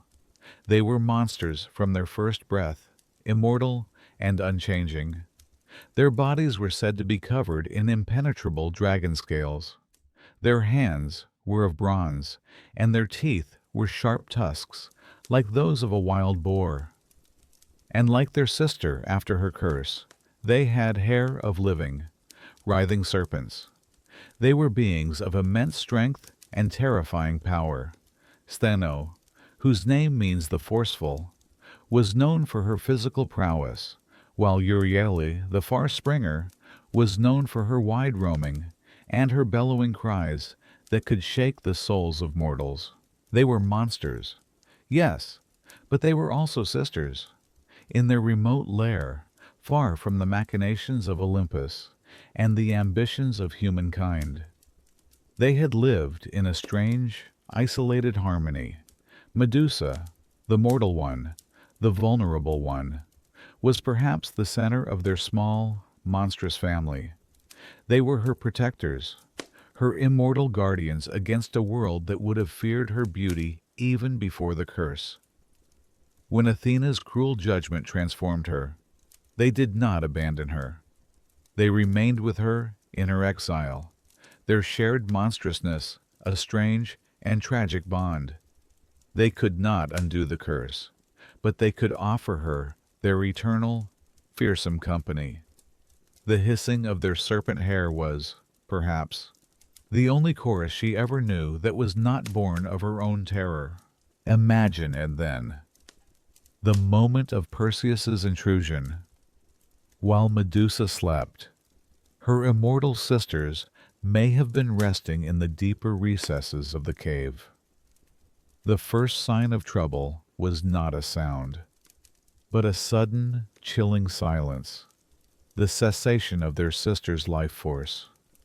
And then, the scent of a mortal, a demigod, and the unmistakable aura of the Olympians he served.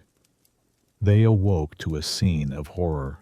Their mortal sister, the only part of their world that was subject to death, lay slain, her head severed, carried away by an invisible thief. Their rage was not just that of a monster whose lair has been invaded. It was the explosive, inconsolable grief of a family torn apart. Their shrieks of fury and sorrow were said to be the source of Euryale's famous cries, a sound of pure agony that echoed across the sea. They burst from the cave, their powerful wings beating the air, and pursued the killer. But Perseus, cloaked in the helm of Hades, was invisible to them. They thrashed and hunted, sensing his presence but unable to see him, their terrible strength useless against an enemy who was not there. They were forced to watch as he escaped, carrying with him the last remnant of their sister.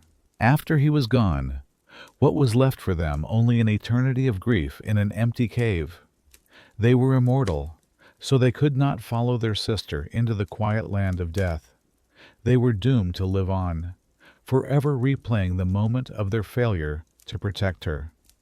Their names faded from the grand, heroic sagas, which had no use for monsters whose purpose was not to be slain.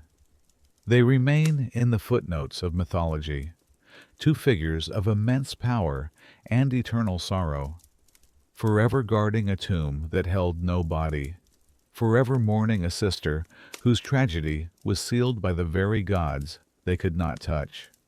Their story is a quiet, chilling reminder that for every celebrated hero's victory, there is often a long, unwritten epilogue of grief for those left behind in the shadows. From the tragic end of Medusa's life, two beings of mythic power were born. The first, and most celebrated, was Pegasus, the winged horse. He was not a creature of slow growth, but sprang forth fully formed, a magnificent being of pure white, his powerful wings already eager for the sky. He was the son of Poseidon, his divine essence having been locked away inside Medusa, and his birth from her death was a strange, beautiful, and deeply ironic twist of fate, a symbol of poetic inspiration, of soaring freedom and untamed beauty, was born from an act of violation and despair. His first act was to flee the dark, sorrowful cave of his birth. With a cry that sounded like a triumphant hymn, he launched himself into the air, his wings catching the wind for the first time. He soared away from the Isle of the Gorgons, leaving the grief of his immortal aunts behind. He was a creature of the open sky, of the clouds and the sun. He flew to the high peaks of Mount Helicon, the home of the Muses, the goddesses of art and poetry. It was said that where his hoof struck the ground, a spring of pure, clear water would bubble forth. This spring, the Hippocrene, became sacred to the Muses, its waters thought to grant poetic inspiration to all who drank from it. Pegasus became their companion, a living embodiment of the soaring, untamable spirit of artistic creation. For a time, he lived wild and free, a legend whispered about by mortals who would occasionally glimpse a flash of white wings in the distant sky. But such a magnificent creature could not remain unmastered forever. His story became entwined with that of another great hero, Bellerophon, a noble prince of Corinth. Bellerophon was tasked with an impossible quest of his own to slay the Chimera, a monstrous, fire-breathing beast with the head of a lion, the body of a goat, and the tail of a serpent. Bellerophon knew that to face such a monster on foot was suicide. He needed to fight it from the air, and for that, he needed Pegasus. Night after night, Bellerophon tried to capture the winged horse, but Pegasus was too swift, too wild, desperate. The hero prayed to Athena for guidance, the same goddess who, in her complex way, seemed to oversee this entire lineage of events. Athena, favoring the brave hero, came to him in a dream and gave him a magical golden bridle, one that could tame any beast. Following her instructions, Bellerophon found Pegasus drinking from the sacred Pyrenae spring in Corinth. He approached the horse not with force, but with reverence, holding out the golden bridle. Pegasus, recognizing the divine magic of the object, did not flee. He allowed the hero to place the bridle over his head, and in that moment, the wild spirit of the sky and the noble heart of the hero were joined as one. Together, they hunted the chimera.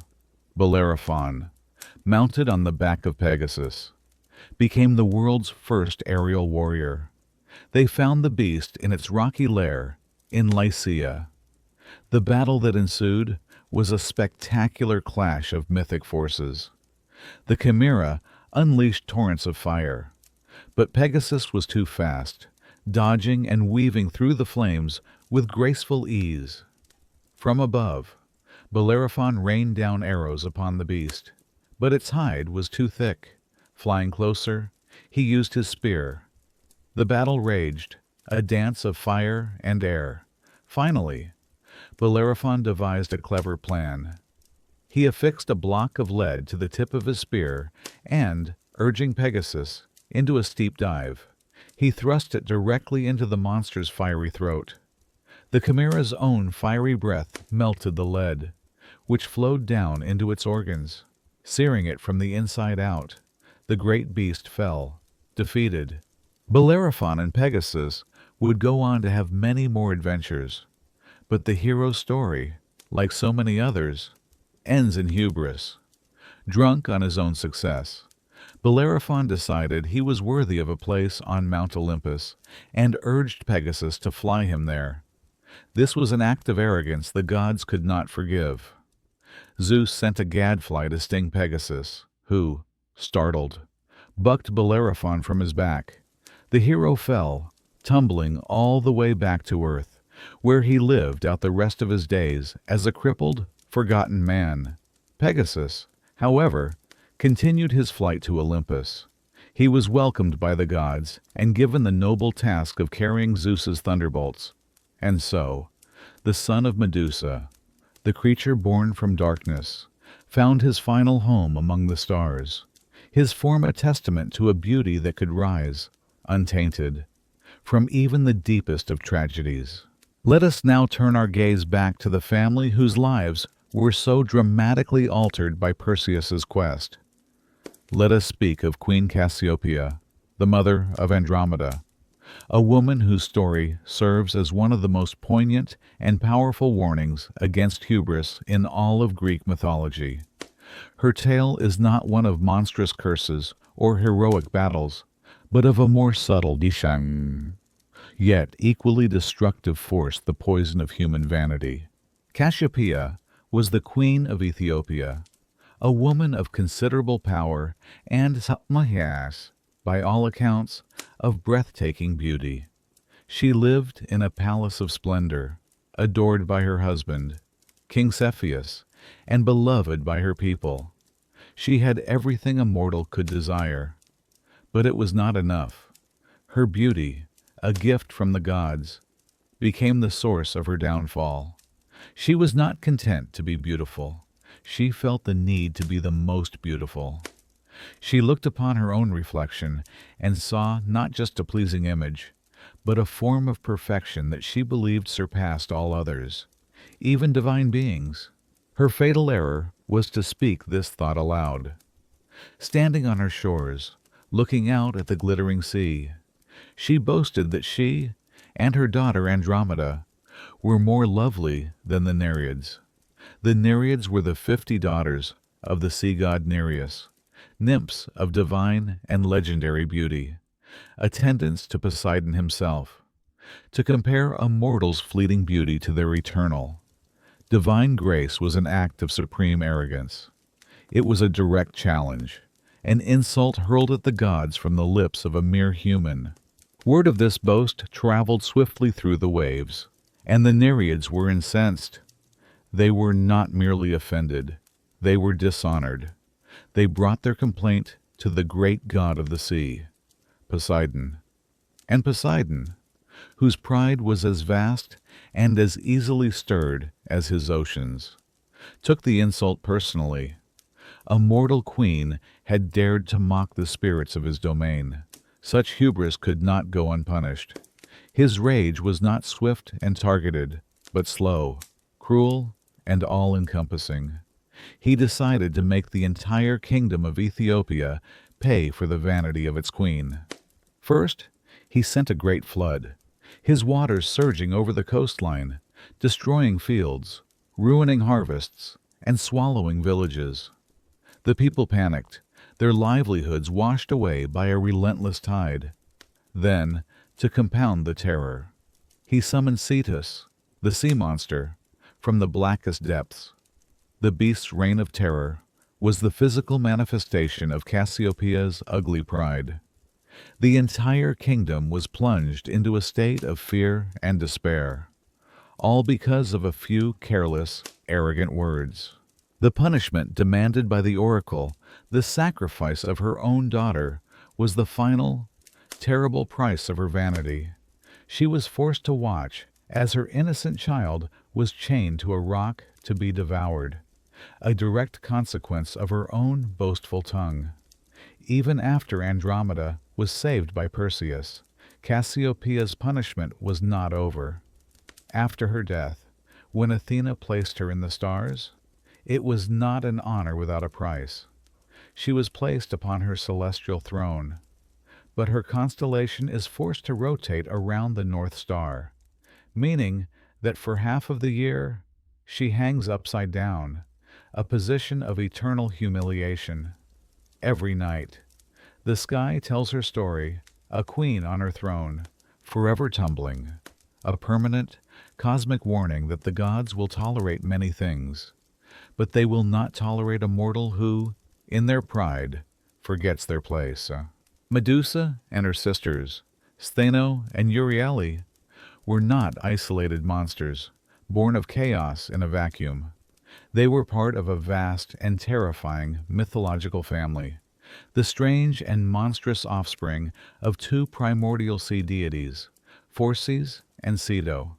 These two ancient gods, who embodied the hidden dangers and dark wonders of the deep, produced a lineage that reads like a catalog of the greatest monsters in Greek mythology. To understand Medusa's context is to understand that she was born into a family of dread, a single mortal bloom in a garden of terrifying, immortal beasts. Exploring her kin connects her story to the very heart of what the Greeks feared and respected about the untamable parts of their world. Her closest relatives, as Perseus discovered, were the Graeae, the Grey Sisters. They were born old, with gray hair and the wrinkled skin of crones from their first day. They were personifications of old age itself, living in a cave in a land of perpetual twilight, far from the sunlit world of mortals. Their shared eye symbolized a kind of otherworldly knowledge, a sight that could pierce the veil of secrets, which is why Perseus had to seek them out. But they also represented decay and the slow fading of the senses, a chilling counterpoint to the vibrant world of the Olympian gods. Another of their monstrous siblings was Ladon, the dragon who never slept. He was a serpent with 100 heads, each speaking a different, terrifying language. His task, given to him by the goddess Hera, was to guard the golden apples in the garden of the Hesperides, the same apples the Titan Atlas feared Perseus had come to steal. Ladon represents the impassable barrier, the monstrous guardian of a divine treasure, a creature whose sole purpose is to prevent heroes from achieving their goals. His existence is a constant challenge, a living embodiment of the obstacles that lie at the edge of the heroic map. But perhaps the most significant of Medusa's relatives was her sister, Echidna, the mother of all monsters. Echidna was a horrifying hybrid, half beautiful woman and half terrible, speckled serpent. She lived in a dark cave, a place called Arima, and from her union with the monstrous Typhon, she gave birth to the most famous and feared beasts of Greek legend. Her children were the Chimera, the very beast Bellerophon and Pegasus would later slay. They were the Sphinx who terrorized Thebes with her riddles. They were Cerberus, the three-headed hound who guarded the gates of the underworld, and the Lernaean Hydra, the multi-headed serpent whose heads would regrow every time one was severed. In this context, Medusa's story becomes even more poignant. She was born into this family of unkillable, terrifying, and unambiguously monstrous beings. Yet she alone was born mortal. She alone was born with a beauty that belonged more to the world of humans and Olympians than to the dark caves of her kin. She was an anomaly in her own family, a creature caught between worlds. This may be why her fate was so different. Her immortal sisters, true monsters, were left to their eternal grief. Her other siblings continued their existence as guardians and progenitors of horror. But Medusa, the mortal one, the beautiful one, became the object of divine lust and divine jealousy. Her story is a tragic deviation from her family's monstrous path. While they were born to be feared, she was cursed to become feared. Her story, a labyrinth of injustice, where the lines between beauty, monstrosity, victimhood, and divinity become hopelessly, terrifyingly blurred. As the last echoes of the saga fade, let us consider one final image: Perseus, the hero, looking at the reflection of Medusa in his polished shield. This moment is more than just a clever tactic for a monster hunt. It is a profound metaphor for the very nature of heroism in the Greek world, and for the perilous glory, the kleos, that all heroes sought. The hero cannot look directly at the monster. He must confront it through a mediated image, a reflection. And in this, the myth tells us a deep truth about the cost of victory and the burdens of fame. Perseus is often celebrated as one of the most successful Greek heroes. Unlike Heracles, who was driven to madness, or Oedipus, who was doomed by fate, or Bellerophon, who was struck down by hubris, Perseus largely succeeds. He gets the girl, founds a kingdom, establishes a dynasty, and is granted a place in the stars. His story seems to be a triumph, but the triumph is forever haunted by the means of its achievement. His greatest feats, subduing the Titan Atlas, saving Andromeda from Cetus, defeating Phineus, and securing his throne from Polydectes, were all accomplished not through his own strength or courage alone, but through the power of Medusa's head. He is a hero whose power comes directly from the suffering of another. This is the hero's reflection. To achieve glory, the Greek hero must often engage in acts of violence and destruction. He must slay the other, the monster, the enemy. But in doing so, he risks becoming monstrous himself, or at the very least, forever tainted by the darkness he has confronted. The shield acts as a buffer. It allows Perseus to destroy Medusa without having to truly see her, without having to fully confront the humanity and tragedy in her eyes. It allows him to maintain a heroic distance, to keep his conscience clean, but the reflection is still there. The image of what he has done is forever carried with him, a part of his legend. This theme resonates through the lives of other heroes. Heracles, in his madness, kills his own family, a monstrous act that he must spend the rest of his life atoning for. Theseus, after slaying the Minotaur in the labyrinth, forgets to change his sails, leading his own father to suicide. The glory of these heroes is always inextricably linked to tragedy, often of their own making. They are celebrated for their great deeds, But the myths never let us forget the collateral damage, the broken families, the personal losses, the moral compromises. Perseus, then, is the archetype of the hero who must carry the reflection of his deeds. He is forever the Gorgon slayer. His identity is inseparable from the woman he killed. He is a reminder that glory is never clean. It is often won through a combination of divine aid, cleverness, courage, and a necessary, chilling act of violence against a designated monster. The polished shield is the perfect symbol for this uncomfortable truth. It reflects glory back to the world, but it also carries the indelible image of the horror required to achieve it. The hero, to remain a hero in the eyes of others, can never look too closely at the true face of what he has destroyed. He must be content with the reflection, the glorious story, while the quiet, tragic truth is a burden he carries alone. Throughout our story, and indeed throughout the vast landscape of Greek mythology, one particular setting appears again and again, a place of profound symbolic weight. It is the cave, a wound in the earth, a mouth leading into darkness, a space that is neither truly inside nor truly outside.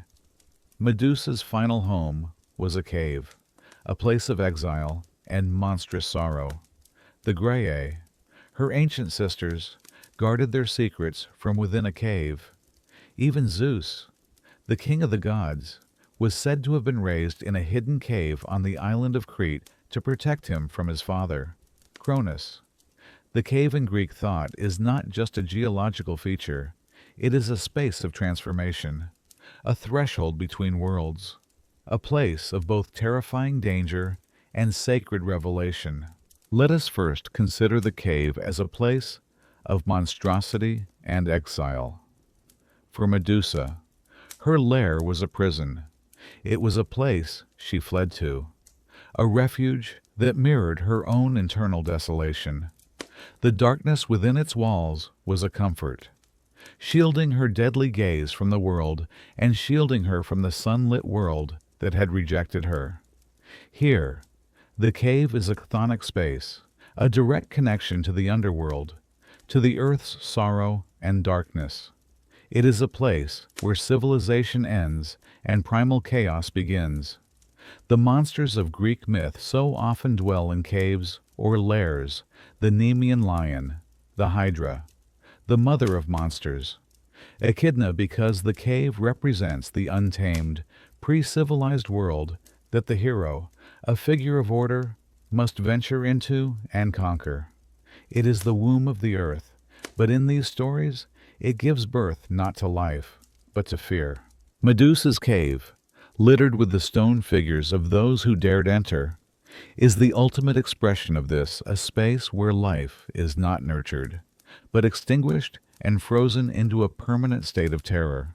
Yet, the cave is not always a place of dread. It can also be a place of hidden knowledge and oracular power.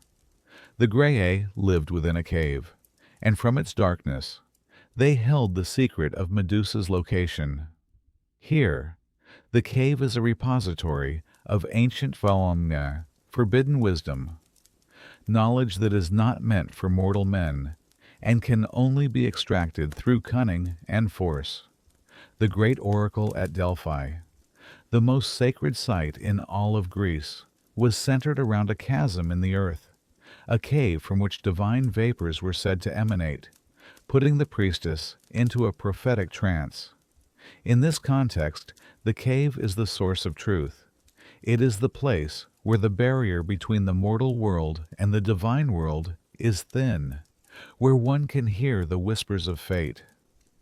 The darkness of the cave fosters a different kind of sight, an inner sight, a connection to the mystic and the prophetic that is impossible to achieve in the clear, rational light of day.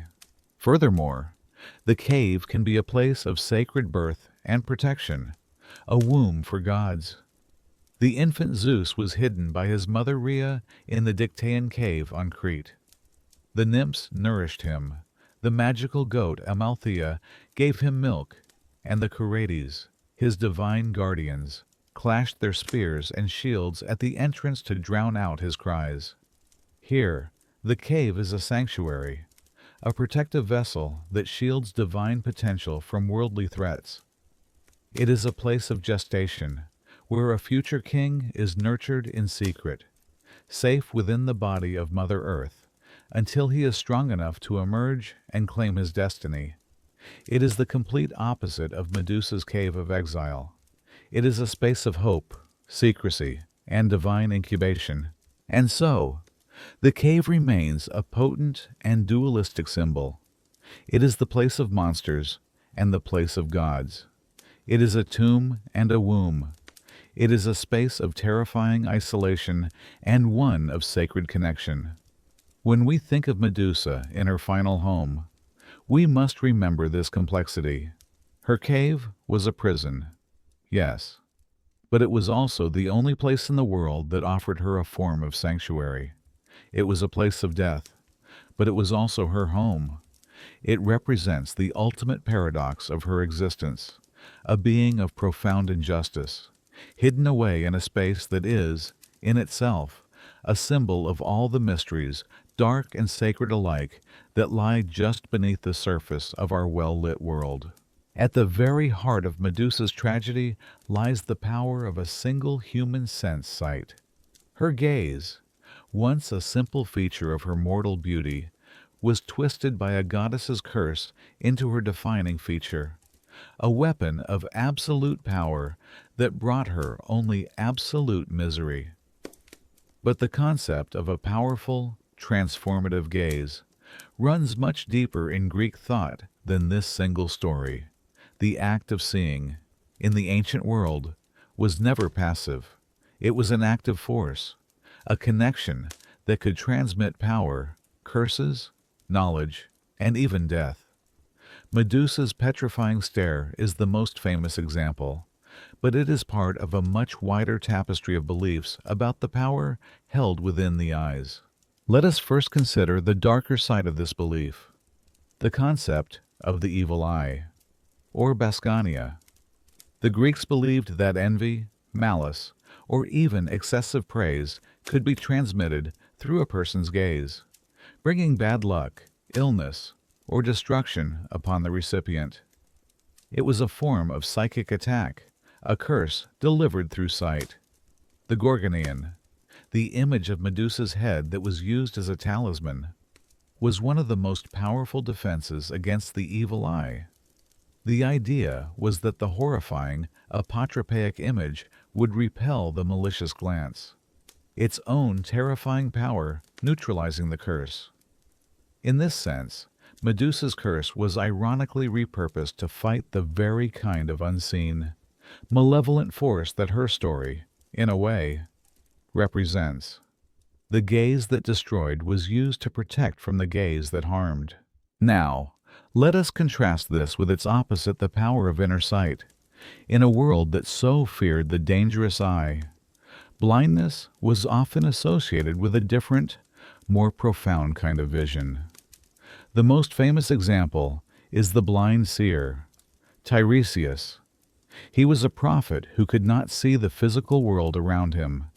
Yet his inner eye could see what no mortal could: the hidden truths of the past and the intricate pathways of the future. The gods had taken his physical sight, but had compensated him with divine sight.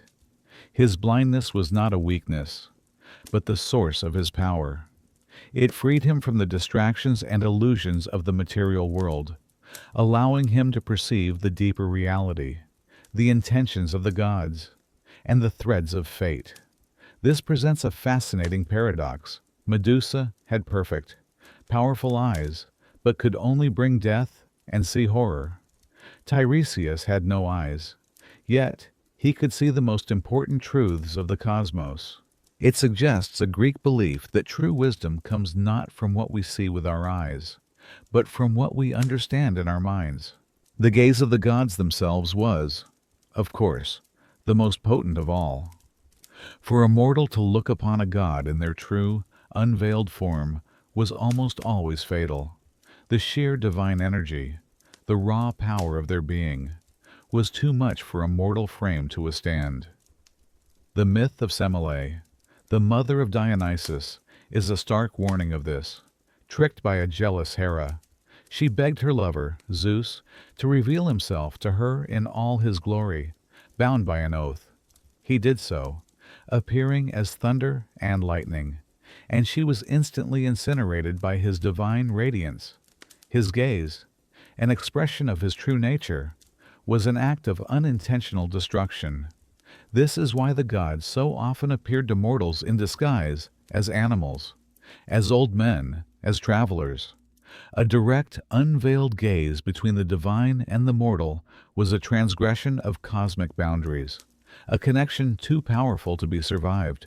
In this context, Medusa's gaze becomes a strange and tragic middle ground. It is a mortal gaze, imbued with a divine, destructive power.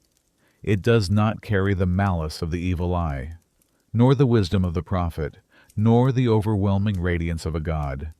It is simply a curse, an automatic, unthinking weapon. It is the power of a god, wielded with the lack of control of a mortal.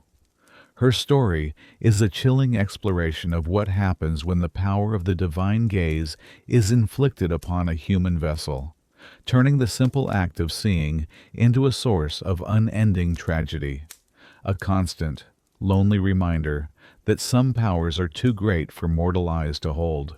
The catalyst of our entire story, the god whose impulsive actions set Medusa's tragedy in motion, was Poseidon.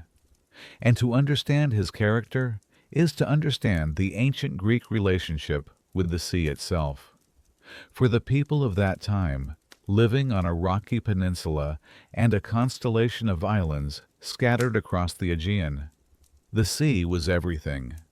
It was their highway, their source of food, their greatest opportunity, and their most terrifying, unpredictable neighbor. Poseidon was not merely a god who lived in the ocean. He was the personification of the ocean's dual nature, its capacity for both profound generosity and sudden, devastating violence. On his calmest days, Poseidon was a benevolent deity. He was the god who blessed sailors with favorable winds, guiding their ships safely from port to port, enabling the trade that was the lifeblood of their civilization. He was the one who filled the fishermen's nets, providing sustenance for their families. In this aspect, he was worshipped with gratitude. Sailors would pour libations of wine over the side of their ships, an offering to the god in whose domain they traveled. They would pray to him for calm seas, or Galen, a state of peace and tranquility upon the water. They built his temples on high headlands, promontories that looked out over the water, so the god could see their devotion, and they could watch for his moods in the changing colors of the waves. But the Greeks knew that the sea's calm was always temporary. Poseidon's temper was legendary, and his wrath was terrifying. He was not just the god of the sea. He was also known as the Earthshaker. The Greeks, living in a seismically active region, attributed the terrifying, ground-splitting power of earthquakes to him. They believed that when he was enraged, he would strike the earth with his mighty trident, and the land itself would buckle and break. This dual role made him one of the most feared of all the Olympians. He held power over not just the water, but the very stability of the ground beneath their feet. A city could anger Zeus and risk a lightning bolt. A city that angered Poseidon could be swallowed by a tsunami or flattened by an earthquake. This wild, untamable aspect of his nature is why he was so often associated with monsters, the great sea beasts of myth. Like the Cetus that Perseus slew, were his creatures Mashwangba, sent forth from the depths to do his bidding. The Cyclops, Polyphemus, was his son. He represented the primal, chaotic, and often monstrous forces that lurked just beneath the shimmering surface of the civilized world. To travel upon the sea was to leave the safety of the land and enter his realm, a place where the rules of men no longer applied, and survival depended entirely on the god's mood. This is the context for his actions against Medusa. His violation of Athena's temple was not just an act of lust, it was an act of elemental power. He was the chaotic sea crashing against the orderly shore of reason and law. He acted on impulse, without thought for consequence, embodying the amoral, untamable force of nature itself. He saw something he desired, and he took it, just as a storm surge takes a coastline without malice, but with absolute power. His lack of punishment in the story is not just a comment on Olympian politics, it is a reflection of the Greek understanding of the world. You cannot punish an earthquake. You cannot put a hurricane on trial. You can only fear it, respect its power, and pray it does not turn its attention toward you. Poseidon, in this story, is that force of nature, a reminder that the world of the gods, like the sea itself, is not always just, and its greatest powers are often as beautiful as they are dangerous. The triumph of Perseus is often celebrated as a testament to his courage and his heroic spirit. Yet, if we look closer at the story, his success was almost entirely dependent on a suite of magical tools, a divine toolkit provided to him by the gods. Without these artifacts, his quest would have ended in failure at the very first step.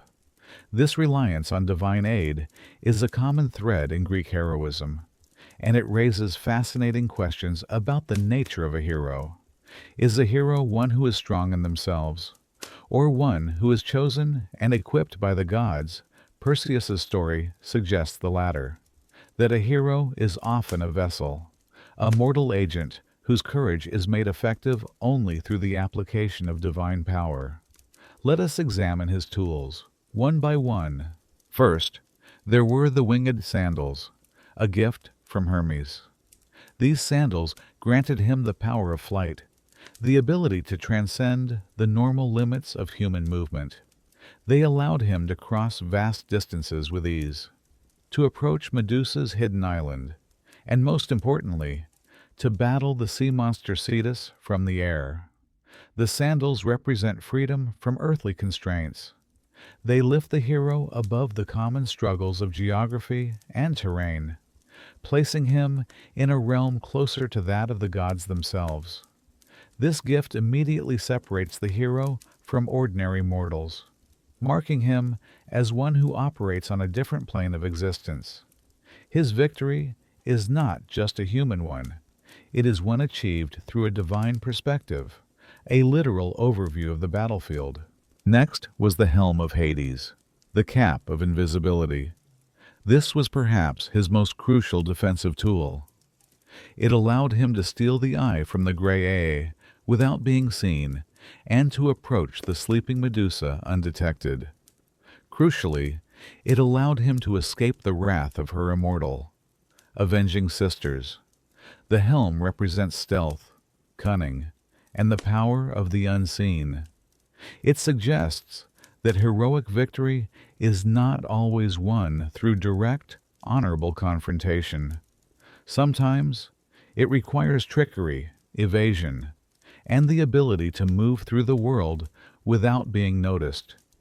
It is the tool of the assassin as much as the hero, a morally ambiguous artifact that allows for victory through the avoidance of a fair fight.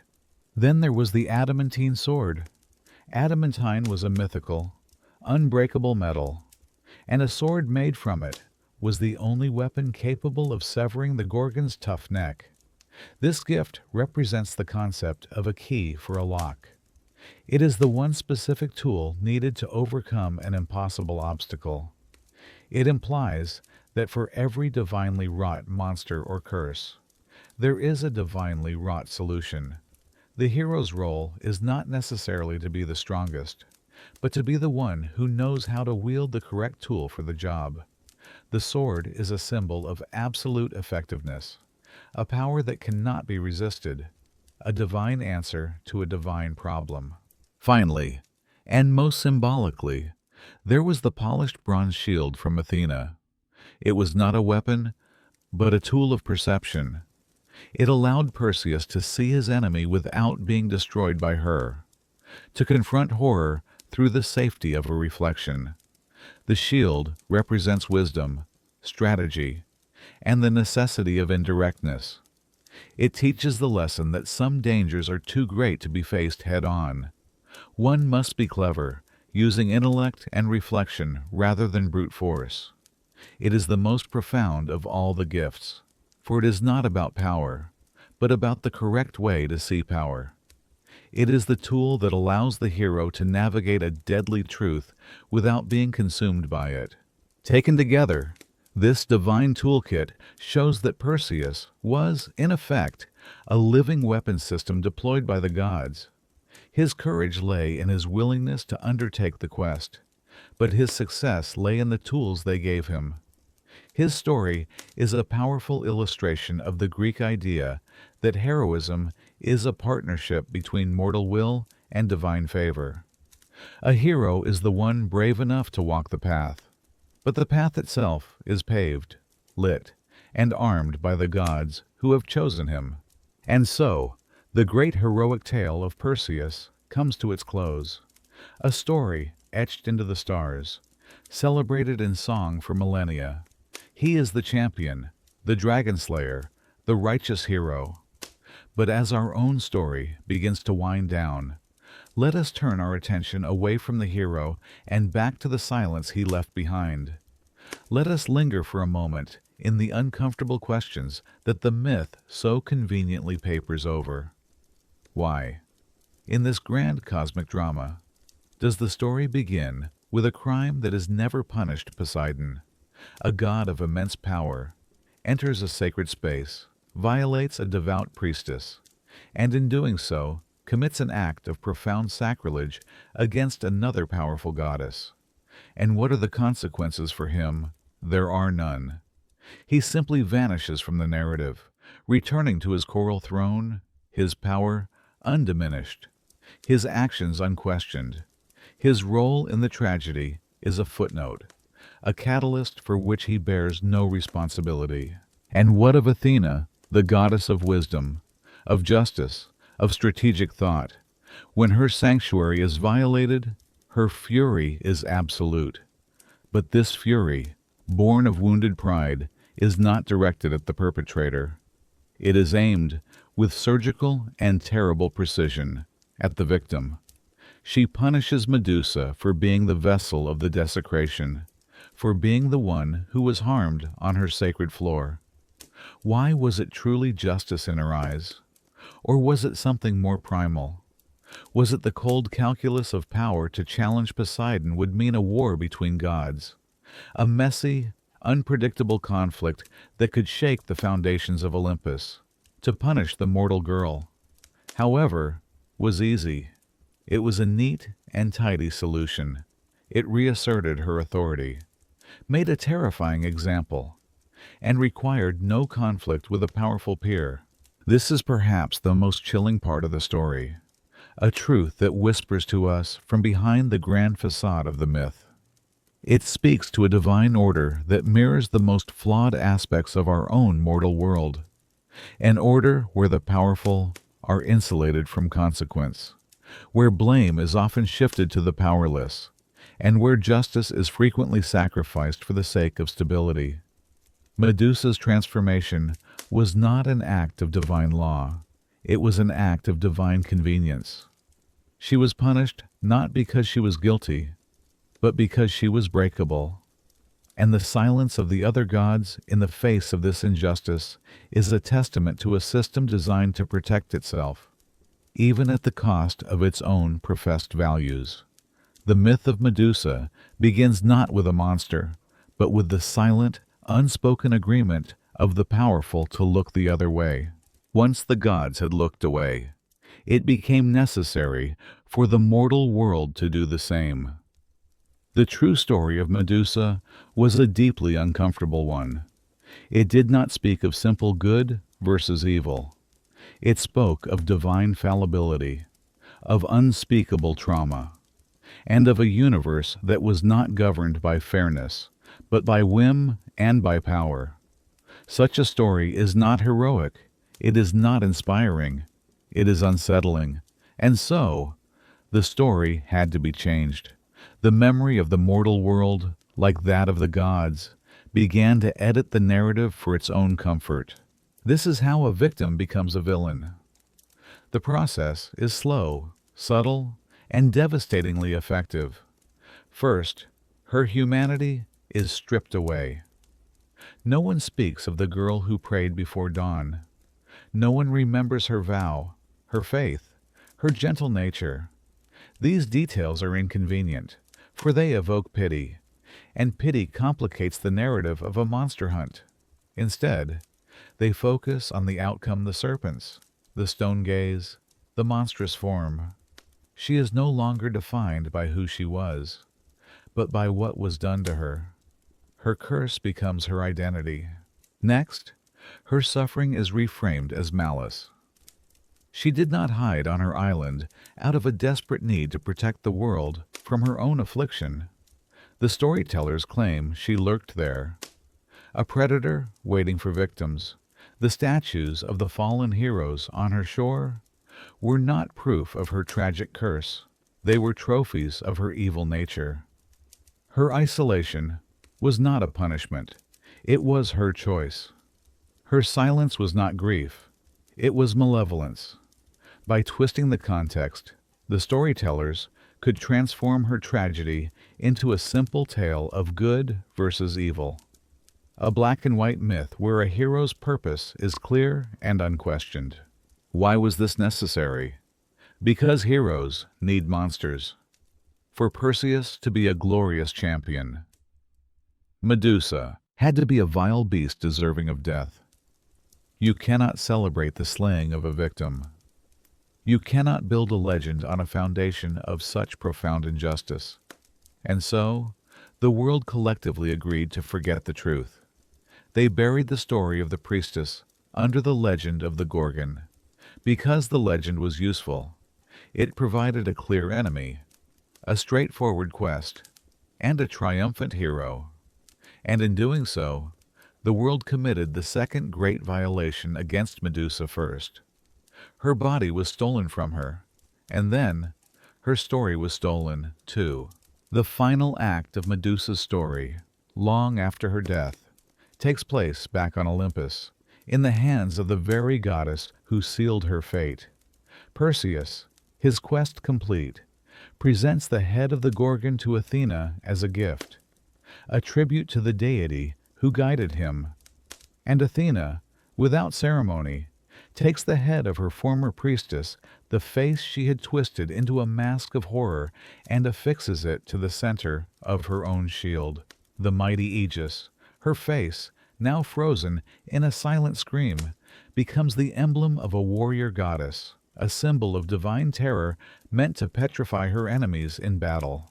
On the surface, this is the ultimate, final humiliation. It is the weaponization of her trauma, made literal. Her suffering is not just forgotten. It is actively used as a tool by her tormentor. Her eternal, silent scream is no longer her own. It is now a battle cry for Athena. Her gaze, the curse that drove her into desolate solitude, is now a tactical advantage in divine warfare. It is a trophy, a gruesome spoil of a war she never chose to fight, a constant, public reminder that even her pain belonged not to her, but to the goddess who inflicted it. In this reading, the Aegis is the final nail in the coffin of her memory, a symbol of her complete and utter subjugation. And yet, there is another way to look at it, a quieter, more subversive interpretation that whispers through the ages. Perhaps, in placing Medusa on her shield, Athena did something she never intended. She granted Medusa a form of immortality and a permanent platform by making Medusa's face the center of her own divine identity. Athena ensured that she could never be truly erased. She was forced to carry the evidence of her own judgment with her into every battle, into every court, into every temple. Medusa's face, from its place on the shield, would bear witness to all of history. Her eyes would see the rise and fall of empires, the hypocrisy of gods, the struggles of mortals. In this light, the aegis is not just a trophy, it is a memorial. It is an eternal, silent protest, a question forever etched onto the shield of wisdom itself. It forces us, and perhaps even the gods, to look upon the face of an injustice and never be allowed to fully forget the true story of the woman who was turned into a monster. And so, we leave the world of heroes and prophecies behind.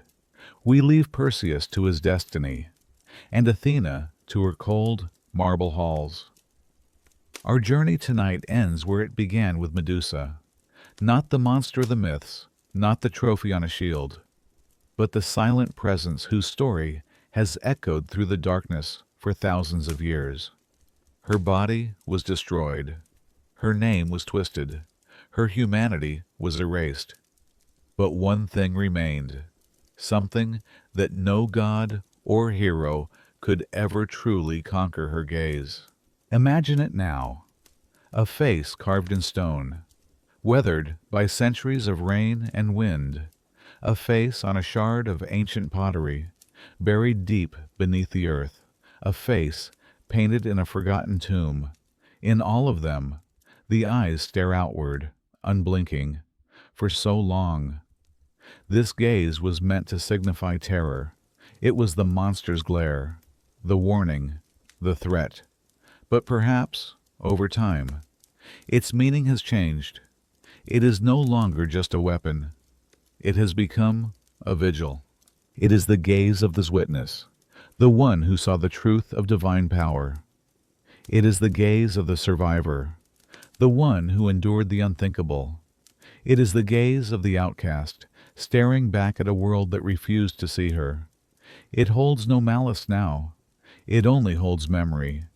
It endures long after the temples have crumbled, long after the names of the kings who feared her have turned to dust. It is a quiet, steady, and eternal presence, a reminder that some stories cannot be fully buried, and some truths, no matter how deep you hide them, will always find a way to stare back at the world. Her gaze does not turn you to stone. It simply asks you to see. And over the long centuries, people began to see. The whispers that questioned the myth grew a little louder with each passing generation. Philosophers, poets, and thinkers looked upon the image of the Gorgon and saw not a simple monster, but a profound and troubling paradox. They began to pull at the threads of the heroic narrative, asking the questions that had been silenced for so long. Why was the victim punished? Why was the aggressor celebrated? Was Perseus truly a hero? Or was he merely an assassin, sent to clean up a mess the gods had made? In more recent times, her story has been reclaimed. She has been rescued from the pages of the monster manual and has become something else entirely.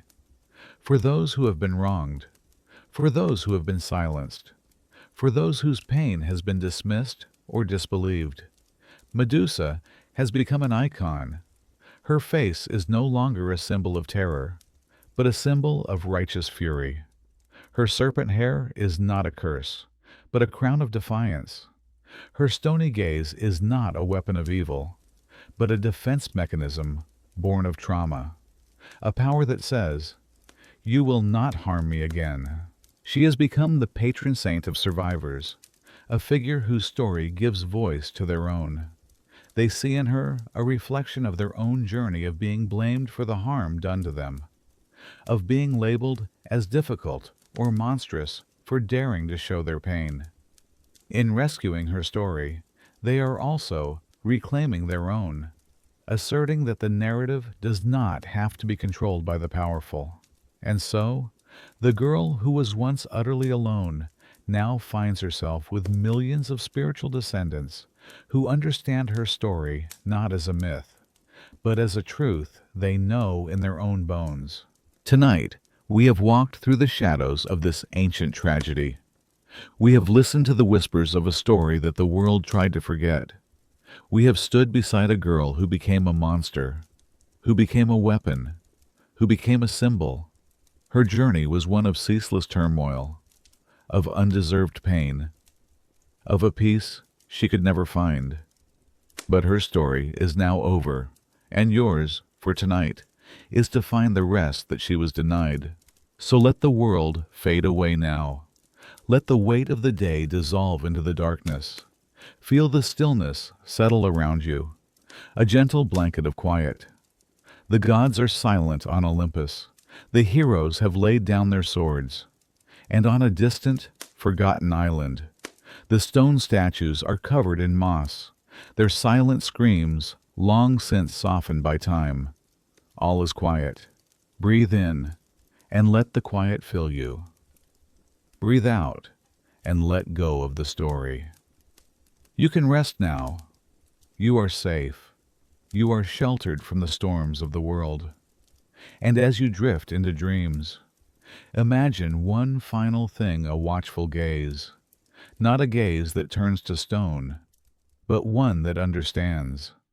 A gaze that has seen the depths of injustice and has endured.